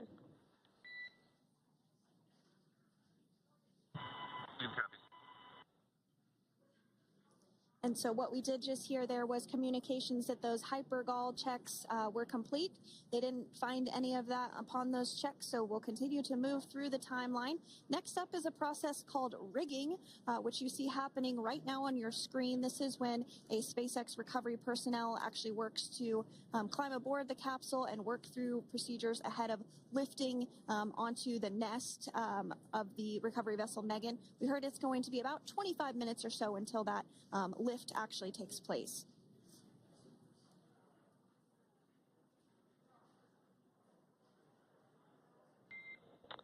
Okay, Freedom, the next call will be from the SpaceX flight surgeon on Dragon to Ground Private. Understand. Thank you. Callouts there indicating that the crew will have the opportunity to do a quick check-in with the SpaceX flight surgeon. This is standard procedure for every Dragon spacecraft when it returns to Earth. It's just an initial check-in, make sure everybody is doing okay. They will also have another check-in with the flight surgeon once they are on board that recovery vessel that you see there in the background. We can now see that SpaceX recovery team member they're on top of the Dragon spacecraft. They are going to be working to install plugs in the Draco thrusters to ensure that none of those, and to ensure that no more hypergolic fumes or vapors come out from the spacecraft. They'll also place harnessing around the spacecraft that are required in order to lift it out of the water. Go ahead, Sandra. Continuing to get some views of the recovery personnel, both the main recovery vessel Megan, as well as some of those fast boats that we've discussed previously. It looks like just a beautiful day there out off the coast of Tallahassee, Florida. Weather was pristine. We were able to get undocked from the International Space Station as expected at 10:05 p.m. Pacific time yesterday evening, and Crew Dragon has since completed steps ahead of its splashdown at 2:57 p.m. Pacific, and we're now stepping through procedures to get Dragon hoisted up onto the Megan recovery vessel and get the crew extracted out of the spacecraft. And you did see some of the parachutes that were near the spacecraft. Upon detection of landing, Dragon automatically releases those main parachutes to prevent wind from pulling the spacecraft. Dragon then automatically safes any pyrotechnics that may still be present on the vehicle and may automatically perform additional minor system reconfigurations. The astronauts will remain seated and in their suits at this point, but the onboard air conditioning keeps things temperature controlled inside the spacecraft so the crew remains comfortable, and the communication systems... Freedom, SpaceX, ComCheck. SpaceX, this is Freedom. Yeah, loud and clear. Copy that, Freedom. Have you loud and clear as well, and Dragon to Ground is no longer private. Understand, thank you. As we saw there on the screen, we have a couple of fast boats in the recovery fleet that have quickly moved into the splashdown location. They are being followed by one of the main recovery vessels, which will move into position upwind of the spacecraft. The two fast boats have very specific roles. Excuse me. The first approach is focused on immediate safety inspection, as we saw. They do this for spacecraft integrity and checking for any presence of those hypergolic propellant vapors. And this ensures that it is safe for the recovery vessel to approach Dragon. Once Dragon is cleared for full approach, as we heard is the case today, the team begins rigging the spacecraft for water recovery by the recovery ship. The second fast boat is responsible for parachute recovery and also serves as a redundant boat to the first one that makes the initial approach to the Dragon spacecraft. As we saw a little bit earlier, we were also able to see one of the recovery team members get on a jet ski to help gather up the parachutes that were automatically detached from the Dragon spacecraft upon splashdown. And it will take a little over 10 minutes for the recovery crew to complete their safety checks. Once complete, the team will begin preparing Dragon to be lifted, and as you see, they are preparing for that to take place at this point. As part of the preparation for this lift, one member of the recovery team has climbed on top of the spacecraft already so they can attach Dragon's hoist rings and connect to the lifting lines. It will take us less than an hour to raise Dragon to the recovery boat and remove the crew from the spacecraft. After medical checkouts, the crew will return to land within 4 hours by helicopter. And if no additional medical assistance is needed, the crew will board a waiting NASA plane and depart for Houston.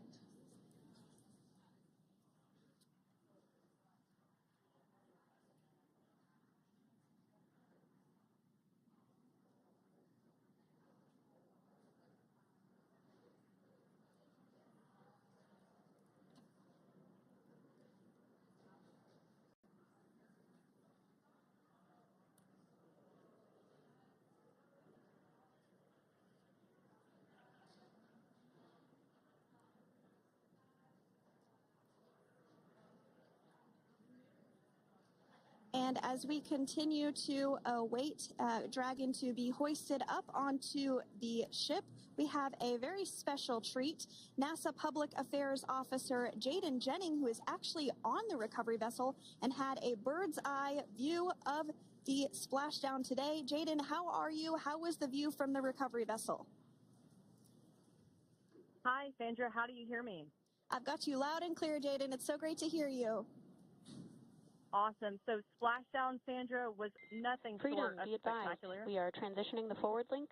Comm will be unavailable for approximately 5 minutes. Freedom comes.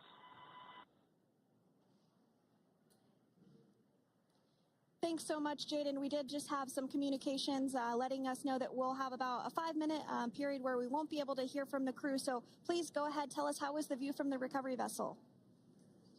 Absolutely. Yeah, I was mentioning earlier, splashdown was nothing short of spectacular. And we were stationed about 1.5 nautical miles away from the splashdown zone and had great visuals here on the recovery vessel Megan. We actually saw a little of the smoke trail as the spacecraft was coming in, and then moments later we spotted those drogue chutes, and this was quickly followed by 4 healthy white and orange main parachutes. We then tracked Dragon all the way down as it slowly propelled into the ocean. And I think I speak for all of us on the ship when I say a new core memory was made today, and we are looking forward to having Crew-9 on board with us a little later. Jaden, that is amazing. Now, obviously, we are watching it here on camera, and the landing conditions look pretty good, but how was it from your perspective? What is the sea state out there? Absolutely.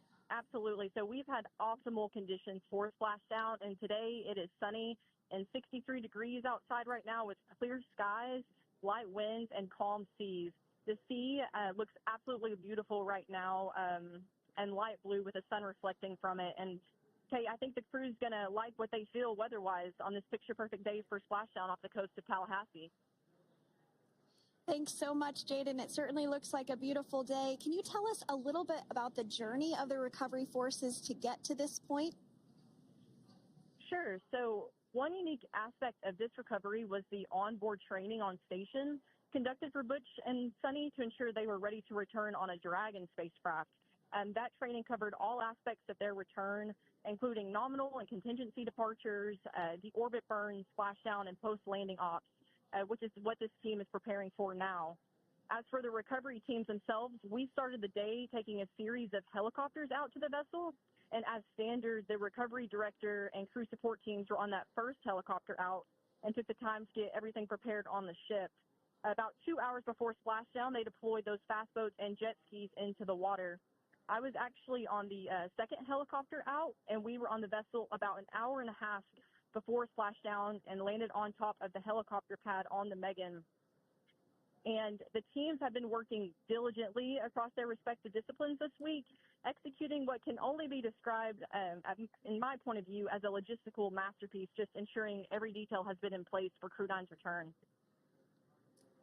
That is such great news. I'm so glad that you're able there to experience it in person. Now, can you tell us a little bit about what's next to retrieve the crew for the recovery personnel on board? Yeah, Kate. So coming up next, Dragon will be hoisted into the on-deck translation system, or the nest, at the aft end of the ship, and then will be translated pretty quickly towards that egress platform. We'll perform another series of safety checks as final precautionary measures just to make sure there are no hypergolic vapors present before opening that side hatch. And then once that side hatch of the spacecraft is open, the crew will be assisted out of the capsule one by one from NASA and SpaceX. Freedom, SpaceX, ComCheck. Freedom's got you loud and clear. Thanks, Nick. I've got you loud and clear as well. We have completed our forward link transition.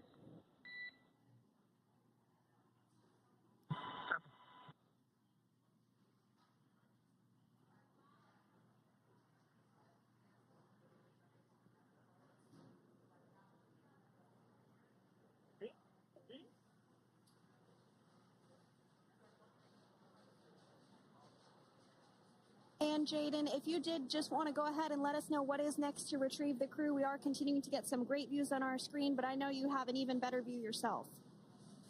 Oh, yeah, Sandra, this view is absolutely unbeatable. So just to kind of finish off what I was saying is once that side hatch of the spacecraft is open, that crew will be assisted out of the capsule one by one from NASA and SpaceX medical personnel, where they will then head to the med bay. And after those medical checks, they will get on that first helicopter out and arrive at the airport, where they will then board a NASA plane and then head back to Houston, Texas at the Johnson Space Center to begin their post-flight period. And we're eager to see the Crew-9 astronauts back on Earth, and we'll keep you updated on every moment of this process. With that, I'll toss it back over to you guys in Hawthorne. Thank you so much. That was Jaden Jennings, NASA Public Affairs Officer, who watched Freedom splash down firsthand from the recovery vessel. Megan, thanks so much, Jaden. So we are continuing to get these great views on our screen here of Freedom. As we mentioned, it splashed down at 2:57 p.m.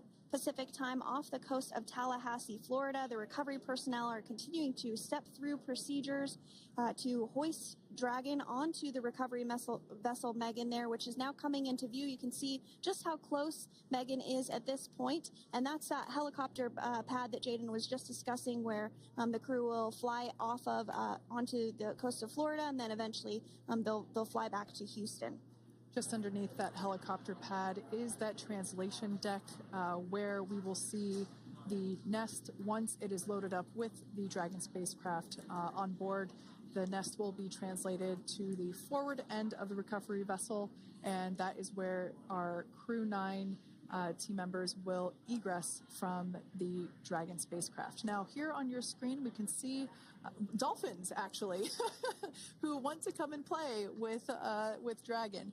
Now, one of the fast boats there in place, working to assist the recovery team member. It's incredible. I just love these views. We really see them even better in daytime, but just seeing the recovery team work in tandem to step through each step, to step through each operation. You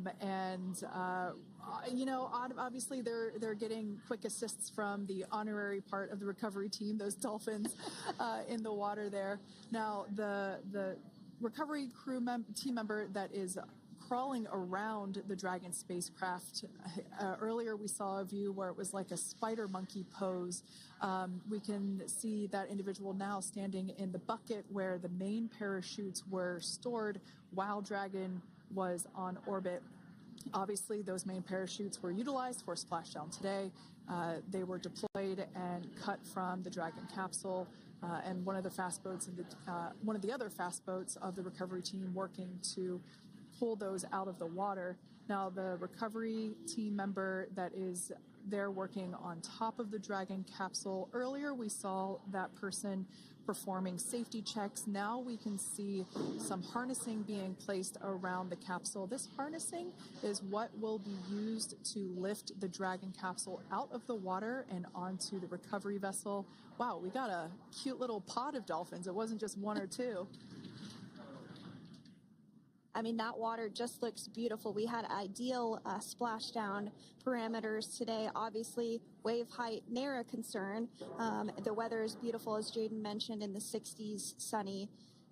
Looking forward to seeing Crew-9 exit the capsule here shortly once they get hoisted onto the recovery vessel Megan. We can see that recovery vessel slowly but surely closing the distance there between, oh, Dolphin Cam back again. We can see that the Dragon capsule and the recovery vessel, that distance is closing.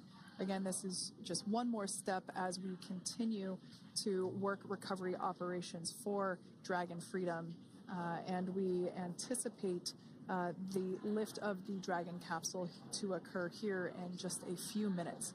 Now, once all of the rigging is on the capsule and it's hooked up to the recovery vessel, we will see the hydraulic arm, which is that kind of like bridge-like structure there at the aft end of the recovery vessel. We'll see that articulate backwards, and that's a good sign that we're getting even closer to pulling the capsule out of the water. It will then move forward, and the capsule will be placed inside of what you can see there is basically a basket. We call it the nest, Dragon nest, where that's where the capsule will be placed in order for it to be translated to the forward end of the vessel and for the astronauts to egress.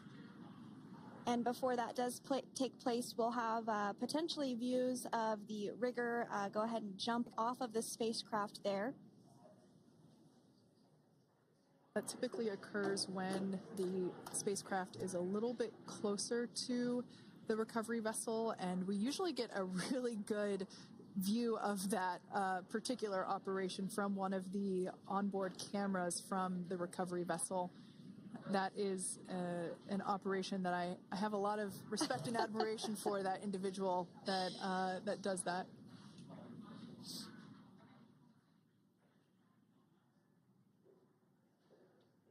So again, Dragon continuing to get closer and closer to the recovery vessel Megan. You see some of those ropes now coming into view as well. If you are just joining us, Crew-9 splashdown off the coast of Tallahassee, Florida at 2:57 p.m. Pacific time with NASA astronauts Nick Hague, Butch Wilmore, Sonny Williams, and Roscosmos cosmonaut Alexander Gorbanov. They're now working through procedures to hoist this spacecraft up onto the recovery vessel Megan. We just saw that hydraulic arm get lowered into the lifting position. That arm will be the mechanism that is utilized to lift Dragon up and out of the water and into the nest located there at the aft end of the recovery vessel.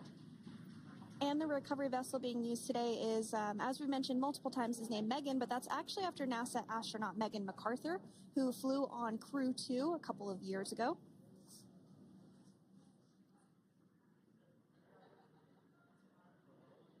We're getting some views now from actually inside the boat. Yeah, you're exactly right.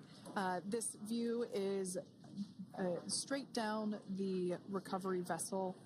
That platform that was closest to the camera, that is the egress platform. Freedom, rigging is almost complete. Approximately 5 minutes until capsule lift. Great news there from SpaceX Core. So about 5 minutes left until we see Dragon Freedom get lifted out of the water. That hydraulic arm, as I said before, is the mechanism that will lift it. It's quite swift, actually, the whole process of getting the spacecraft. Brace for capsule lift. Bracing. There it goes, Dragon Freedom being lifted out of the water and onto our recovery vessel, Megan.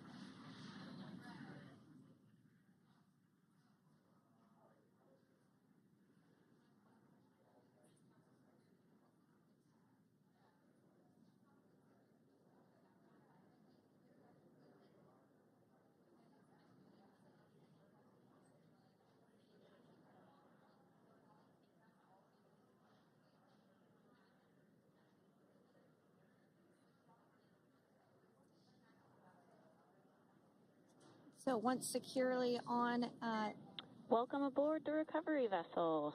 Recovery personnel are completing final checks and stand by for translation to the egress platform. Freedom copies. Great news there, letting us know that Dragon Freedom has been successfully recovered from the water's surface. If you've just joined us, we had an on-time splashdown at 5:57 p.m. Eastern Time, and we can now see that the water recovery operations are continuing to progress. The nest where the Dragon spacecraft is located is going to get moved forward. This will happen after one of the recovery crew members does some checks, and we'll also see some hosing. Obviously, the spacecraft splashed down in salt water. Salt water is corrosive, and we want to try and rinse out as much of the salt water as possible to reduce that corrosion on the metallic structures. So we can see some guidance there being provided, really steering the spacecraft properly into the Dragon's nest. And it's been 30 minutes since Dragon splashed down, and as you can see there, the spacecraft is already on board the recovery vessel Megan. Things continuing to move very smoothly today throughout the entire operations from the deorbit burn up until this point as well. And Freedom, it looks like the positioning wasn't quite right, so they are working on repositioning the capsule in the nest now. Okay, copy that. Thanks. And with that, the team is just going to adjust the Dragon spacecraft a bit so that it's in the right position ahead of translating up a little bit closer ahead of the side hatch. So the team is now going to step through the procedures to ensure that that takes place. While Dragon does fly itself autonomously, it clearly is unable to park itself autonomously. We want to make sure that the Dragon capsule is properly seated there in that nest.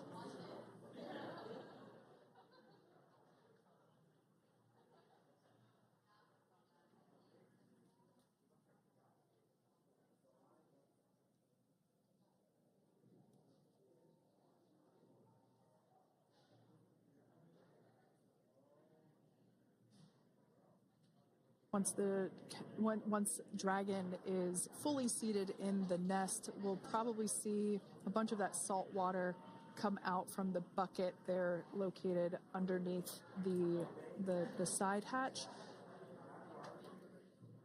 See some salt water splash out. As I mentioned before, one of the recovery team members will begin hosing down the exterior of the spacecraft.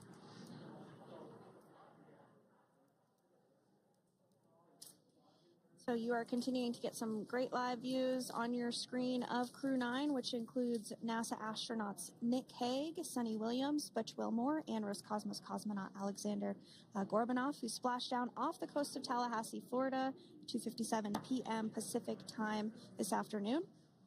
Now working to get that spacecraft situated in the nest.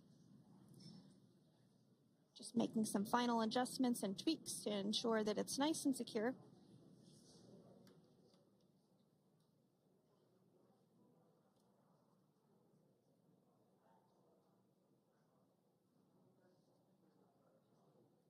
Once the spacecraft is seated and secured and oriented correctly in the nest, Dragon will be moved into the hangar located underneath that helipad that we saw earlier from the aerial views during recovery. All right, Freedom, looks like you are settled into the nest now. Team is working through hypergol sweeps. Copy all.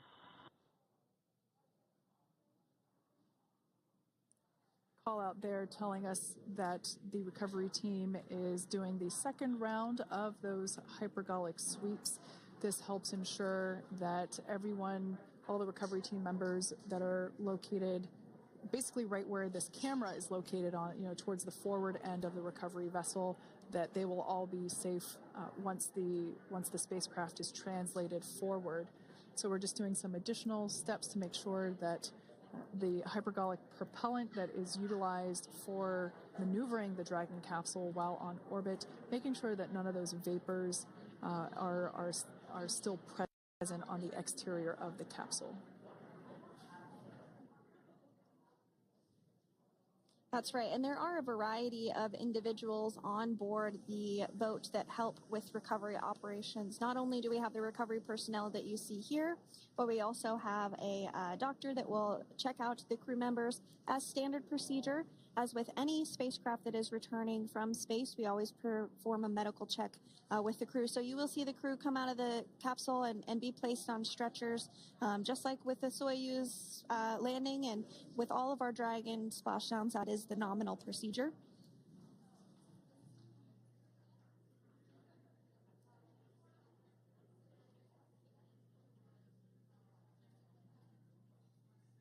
We'll stand by to see Dragon Freedom translate or scooch up a little bit closer to the camera angle that we're seeing right here. And then teams will step through procedures to get that side hatch opened. You see it right in the dead center of your screen there. It's kind of that rectangular shape. It has not been opened since since Crew-9, which include Nick Hague and Alexander Gorbanov, launched back in September from the Kennedy Space Center in Florida. So that will be the very first time that hatch is opened.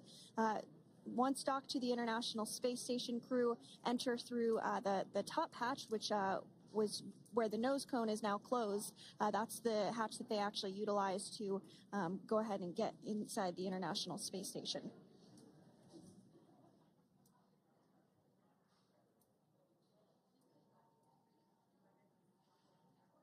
So as we get a little closer to that hatch opening procedure, you might start to see more individuals come into frame for some of that support. The ship has a maximum capacity of a little over 40 people on board, and it takes a variety of different roles, as we've discussed, to support. Also on board is the chief of the astronaut office for NASA, that's Joe Acaba.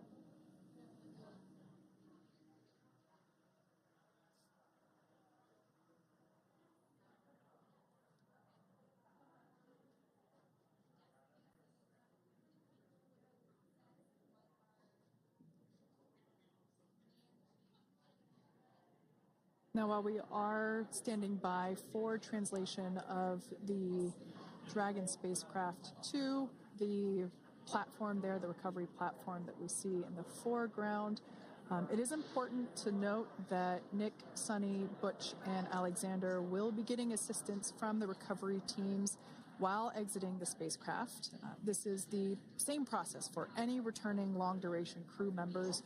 As you could imagine, returning to a gravity environment can wreak havoc on our vestibular system, which is responsible for maintaining balance and motion.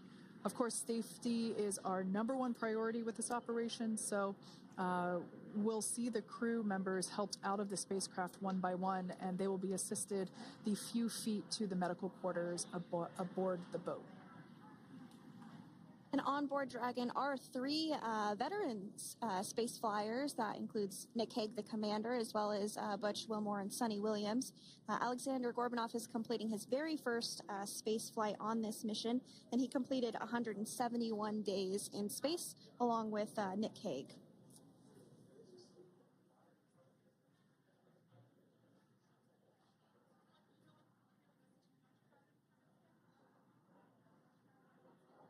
For those of you that have just recently joined us, well, I would encourage you to hit that rewind button and go back a few minutes. It was a beautiful splashdown of Dragon Freedom with the Crew-9 cohort on board.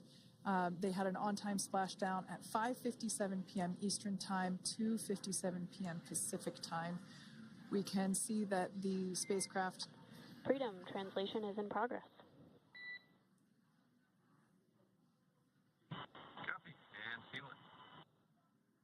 We can see that spacecraft was successfully recovered from the ocean surface and is now being washed with fresh water, as obviously they splashed down in salt water, so we're trying to rinse off as much of that salt water as possible. And we can see the spacecraft continuing to move closer and closer to that recovery deck. Freedom, the crew is working on side hatch opening now. Expect hatch open in about 2 minutes. Okay, copy that. And Kira, just wanted to say that you guys, you and the team did an awesome job, both uphill and downhill. Just really, really impressed. Thank you. Thanks, Nick. It's been an honor. This is a pretty exciting moment coming up. We are working to open the side hatch. One thing that may not be obvious from, just looking at the spacecraft here is that this side hatch that we're about to open, the last time it was open was when this spacecraft was at the launch pad. This side hatch is what is used for initial capsule ingress and final capsule egress, but all comings and goings from the spacecraft while it is on board the space station are from the forward hatch, which is located at the top of the spacecraft under that nose cone. So this is a pretty exciting moment because it will be the crew's first breath of fresh air since boarding their ships at the start of their journeys last year. And the very first person that will have the opportunity to say hello to the crew once that hatch is open is a SpaceX medical recovery personnel representative. Then we'll see procedures take place to remove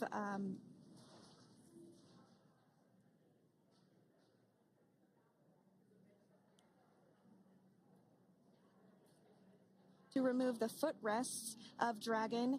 That will just help the recovery personnel get a little bit more room to access the crew and help get them out of the spacecraft.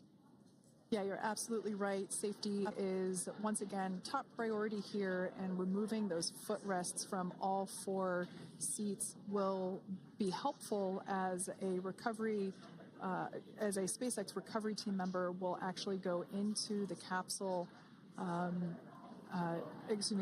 into Dragon Freedom to help the crew members unbuckle and stand up, and essentially we'll also see a fun little slide be put in place to help the crew members exit the spacecraft safely. So yeah, we're going to remove all 4 of those footrests to basically give a little bit more working room inside the spacecraft. That's right, and we did hear the go for that hatch opening, so we're just a couple minutes away from being able to see that, and then we might be able to get the chance to see a couple of views inside of the Dragon and see the crew following their splashdown. Now, opening that side hatch isn't quite like opening, the door to your car. We have to depress the seal around the side hatch, as well as, we'll now see them open that side hatch up.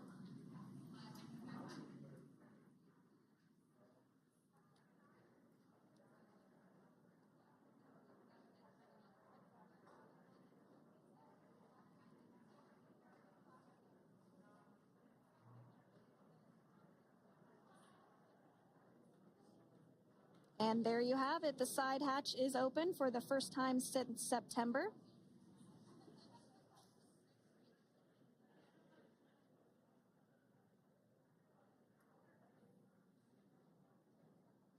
We can see some of the protective equipment there that was brought into frame that will help protect the edge of the side hatch, one from any potential damage. Oh, we can see the recovery crew member there taking photos of the side hatch seal. This is part of the standard operation for recovery.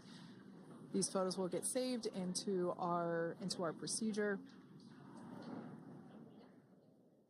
We'll then install that protective frame around the side hatch. This helps to ensure that the side hatch itself, the edges of it incur no damage while crew members are coming out from the spacecraft.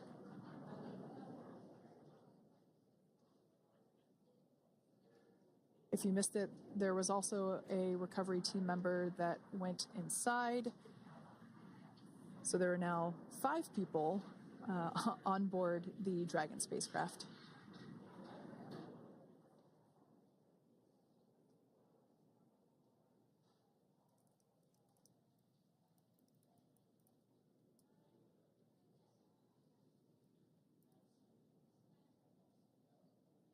And if you are just joining us, it has not yet even been an hour since Crew-9 splashed down off the coast of Tallahassee, Florida at 2:57 p.m. Pacific time. The crew is now on board the recovery vessel Megan, and the hatch is open.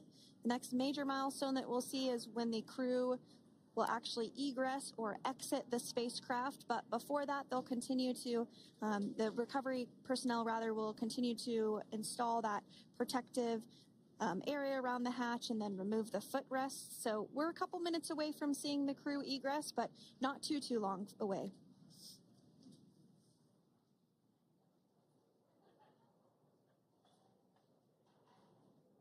We'll probably see those footrests being handed out here in the near future, as I mentioned before. Oh, of course, we got to get a well-documented photo of the moment. Although we can't see it from here, I'm pretty sure there are 4 smiles on board right now. And we did hear that report out from the commander, Nick Hague, following splashdown, that there were four smiles as far as he could see. Yeah, capsule full of grins. Now, generally speaking, and there we do see Crew-9, some happy waves, smiles all around back on Earth.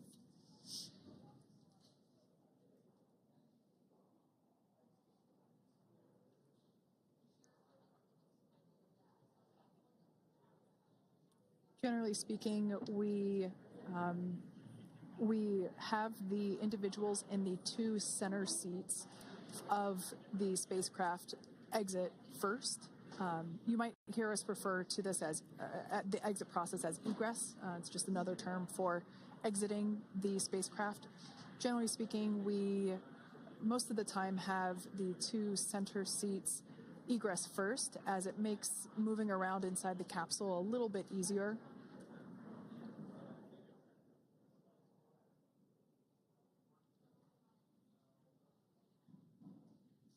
We can see the tablets that were previously located on the upper leg of the crew members. We can see those being handed out to the recovery team. Those were taken off prior to the entry phase, to spacecraft reentry. Those had to be stored and secured prior to dynamic operations.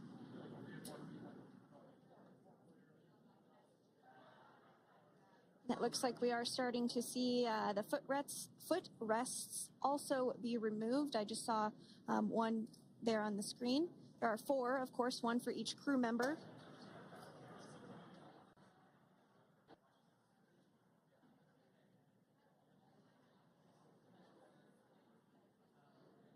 Those footrests are made out of carbon fiber and are actually sized appropriately for each crew member, as everybody has different measurements and different leg lengths. Same goes for the armrests and the bucket length of each seat. We size those appropriately for the crew members and to ensure their comfort and safety. I believe we just saw the little ramp that is used to help slide the crew members out from inside the spacecraft. And once the crew does exit Dragon Freedom, they will be placed on to a stretcher to go to a medical bay for medical checkouts. This is standard procedure for all Dragon spacecraft flights that splashdown crewed, as well as for our Soyuz spacecraft that land in Kazakhstan.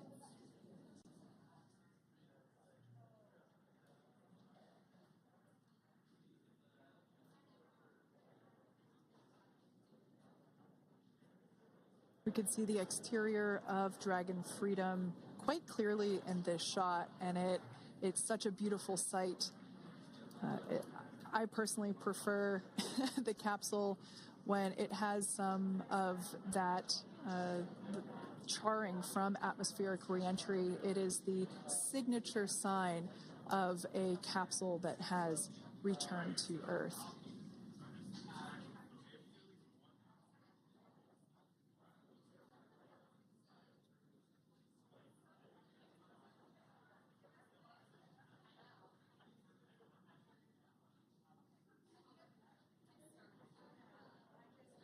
Continuing to stand by for our first crew member to egress or exit Crew Dragon Freedom following their splashdown at 2:57 p.m. Pacific time. Dragon undocked from the International Space Station at 10:05 p.m. Pacific just yesterday, so it was about 17 hours of phasing.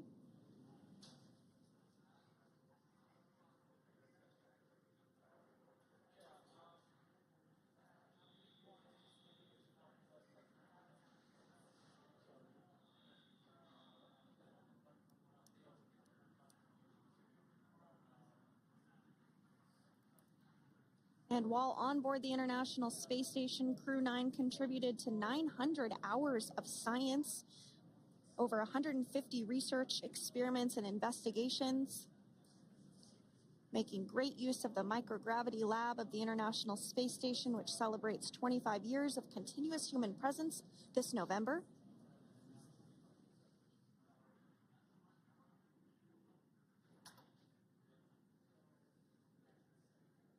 Looks like we're about to get our first crew member here upon egress of the Dragon spacecraft.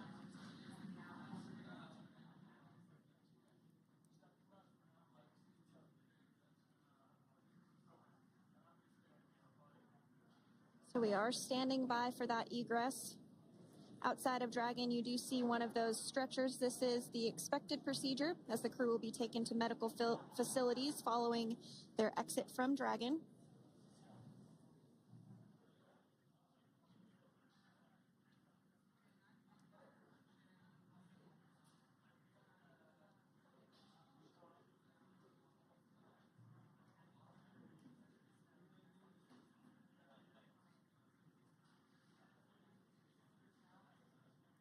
We can see folks on board clapping as our first crew member. And that is NASA astronaut Nick Hague, commander of Crew-9, now out of Crew Dragon Freedom. Some smiles, thumbs up, and a wave. Can't get any better than that. Yeah, that is one happy camper, that's for sure. As we said before, it is standard procedure for all of our long-duration crew members to receive assistance upon egressing from the spacecraft. We basically help them move off of the recovery deck and into the private medical quarters for their initial consultation with the SpaceX flight surgeon. So we'll see that take place for all 4 of our crew members today.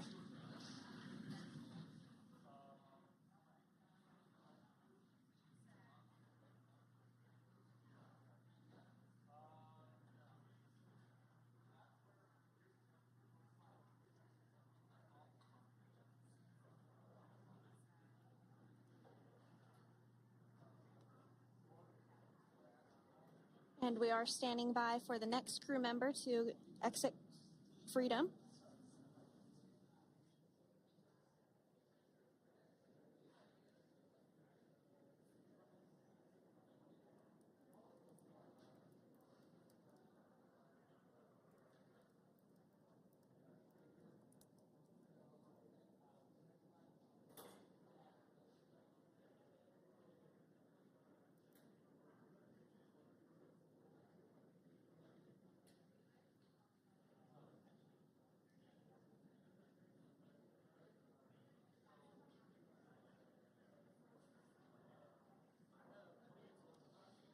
Next up out of the capsule, we expect Roscosmos cosmonaut Alexander Gorbanov. His first space flight. Spent 171 days in space alongside NASA astronaut Nick Hague. Looks like we're getting some cheers and clapping on board as Alexander is slid down the little ramp and placed into the mobility aid. Once again, big smile.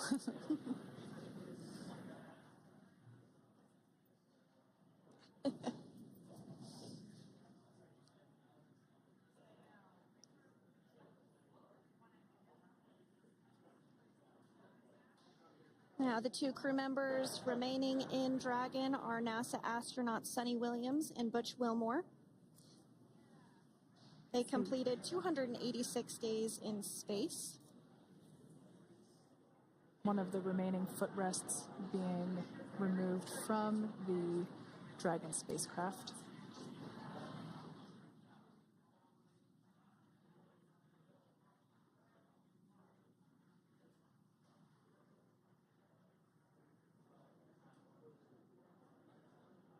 As I said before, we generally try to have the crew members that are located in the two center seats aboard Dragon, and we like to have them egress first if possible, as it creates a little bit more movable working room inside the spacecraft.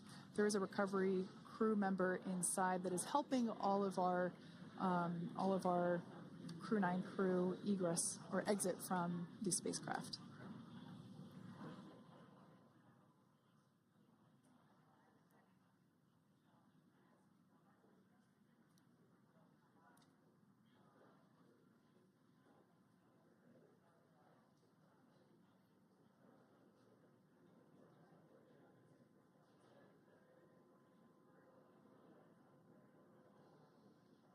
We are standing by for the next crew member to egress or exit Crew Dragon Freedom following the splashdown not even an hour ago at 2:57 p.m. Pacific time.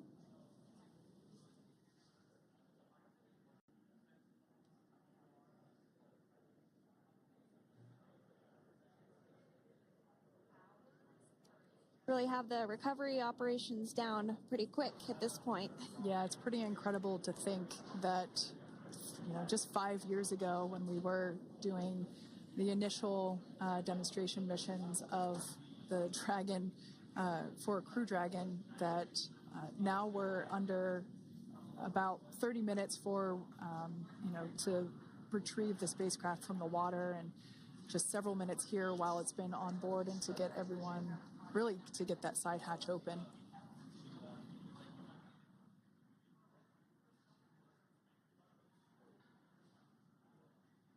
For those of you that have just recently joined, the Dragon had an on-time splashdown. It looks like we're getting our next crew member here.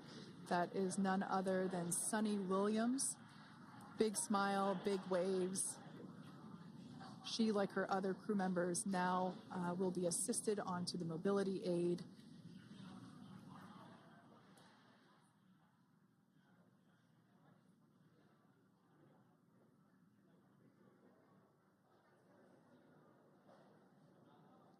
There we have it, some waves, some thumbs up, and some smiles. Definitely seems to be a theme among all recovery operations. Absolutely. And of course, that leaves NASA astronaut Butch Wilmore inside Dragon in seat 4.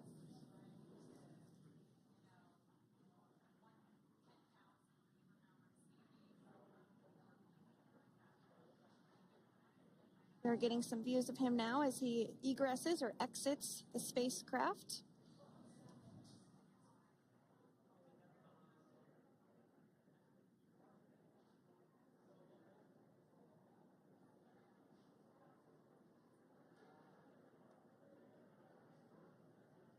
Once again, some elation and cheers there from Butch Wilmore.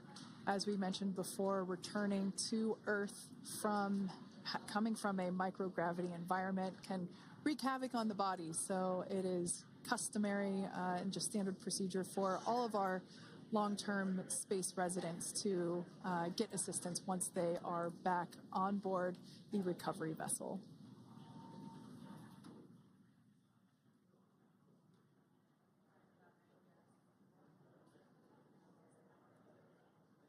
Well, now that Nick, Butch, Sunny, and Alexander are safely back home on Earth and getting checked out by the NASA medical team, we're going to wrap up our live coverage of their return.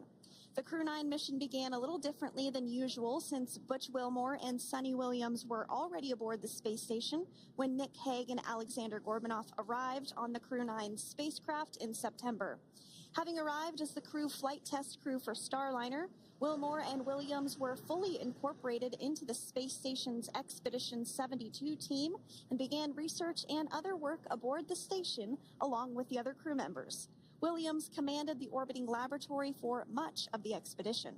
After a successful liftoff and separation from Falcon 9, Nick and Alexander made a short flight on board Dragon to the International Space Station. Veterans of long-duration space station missions, both Williams and Wilmore conducted spacewalks during their 9 months in space. Like all crews on the station, Crew-9 had the ability to leave at any point had there been an emergency.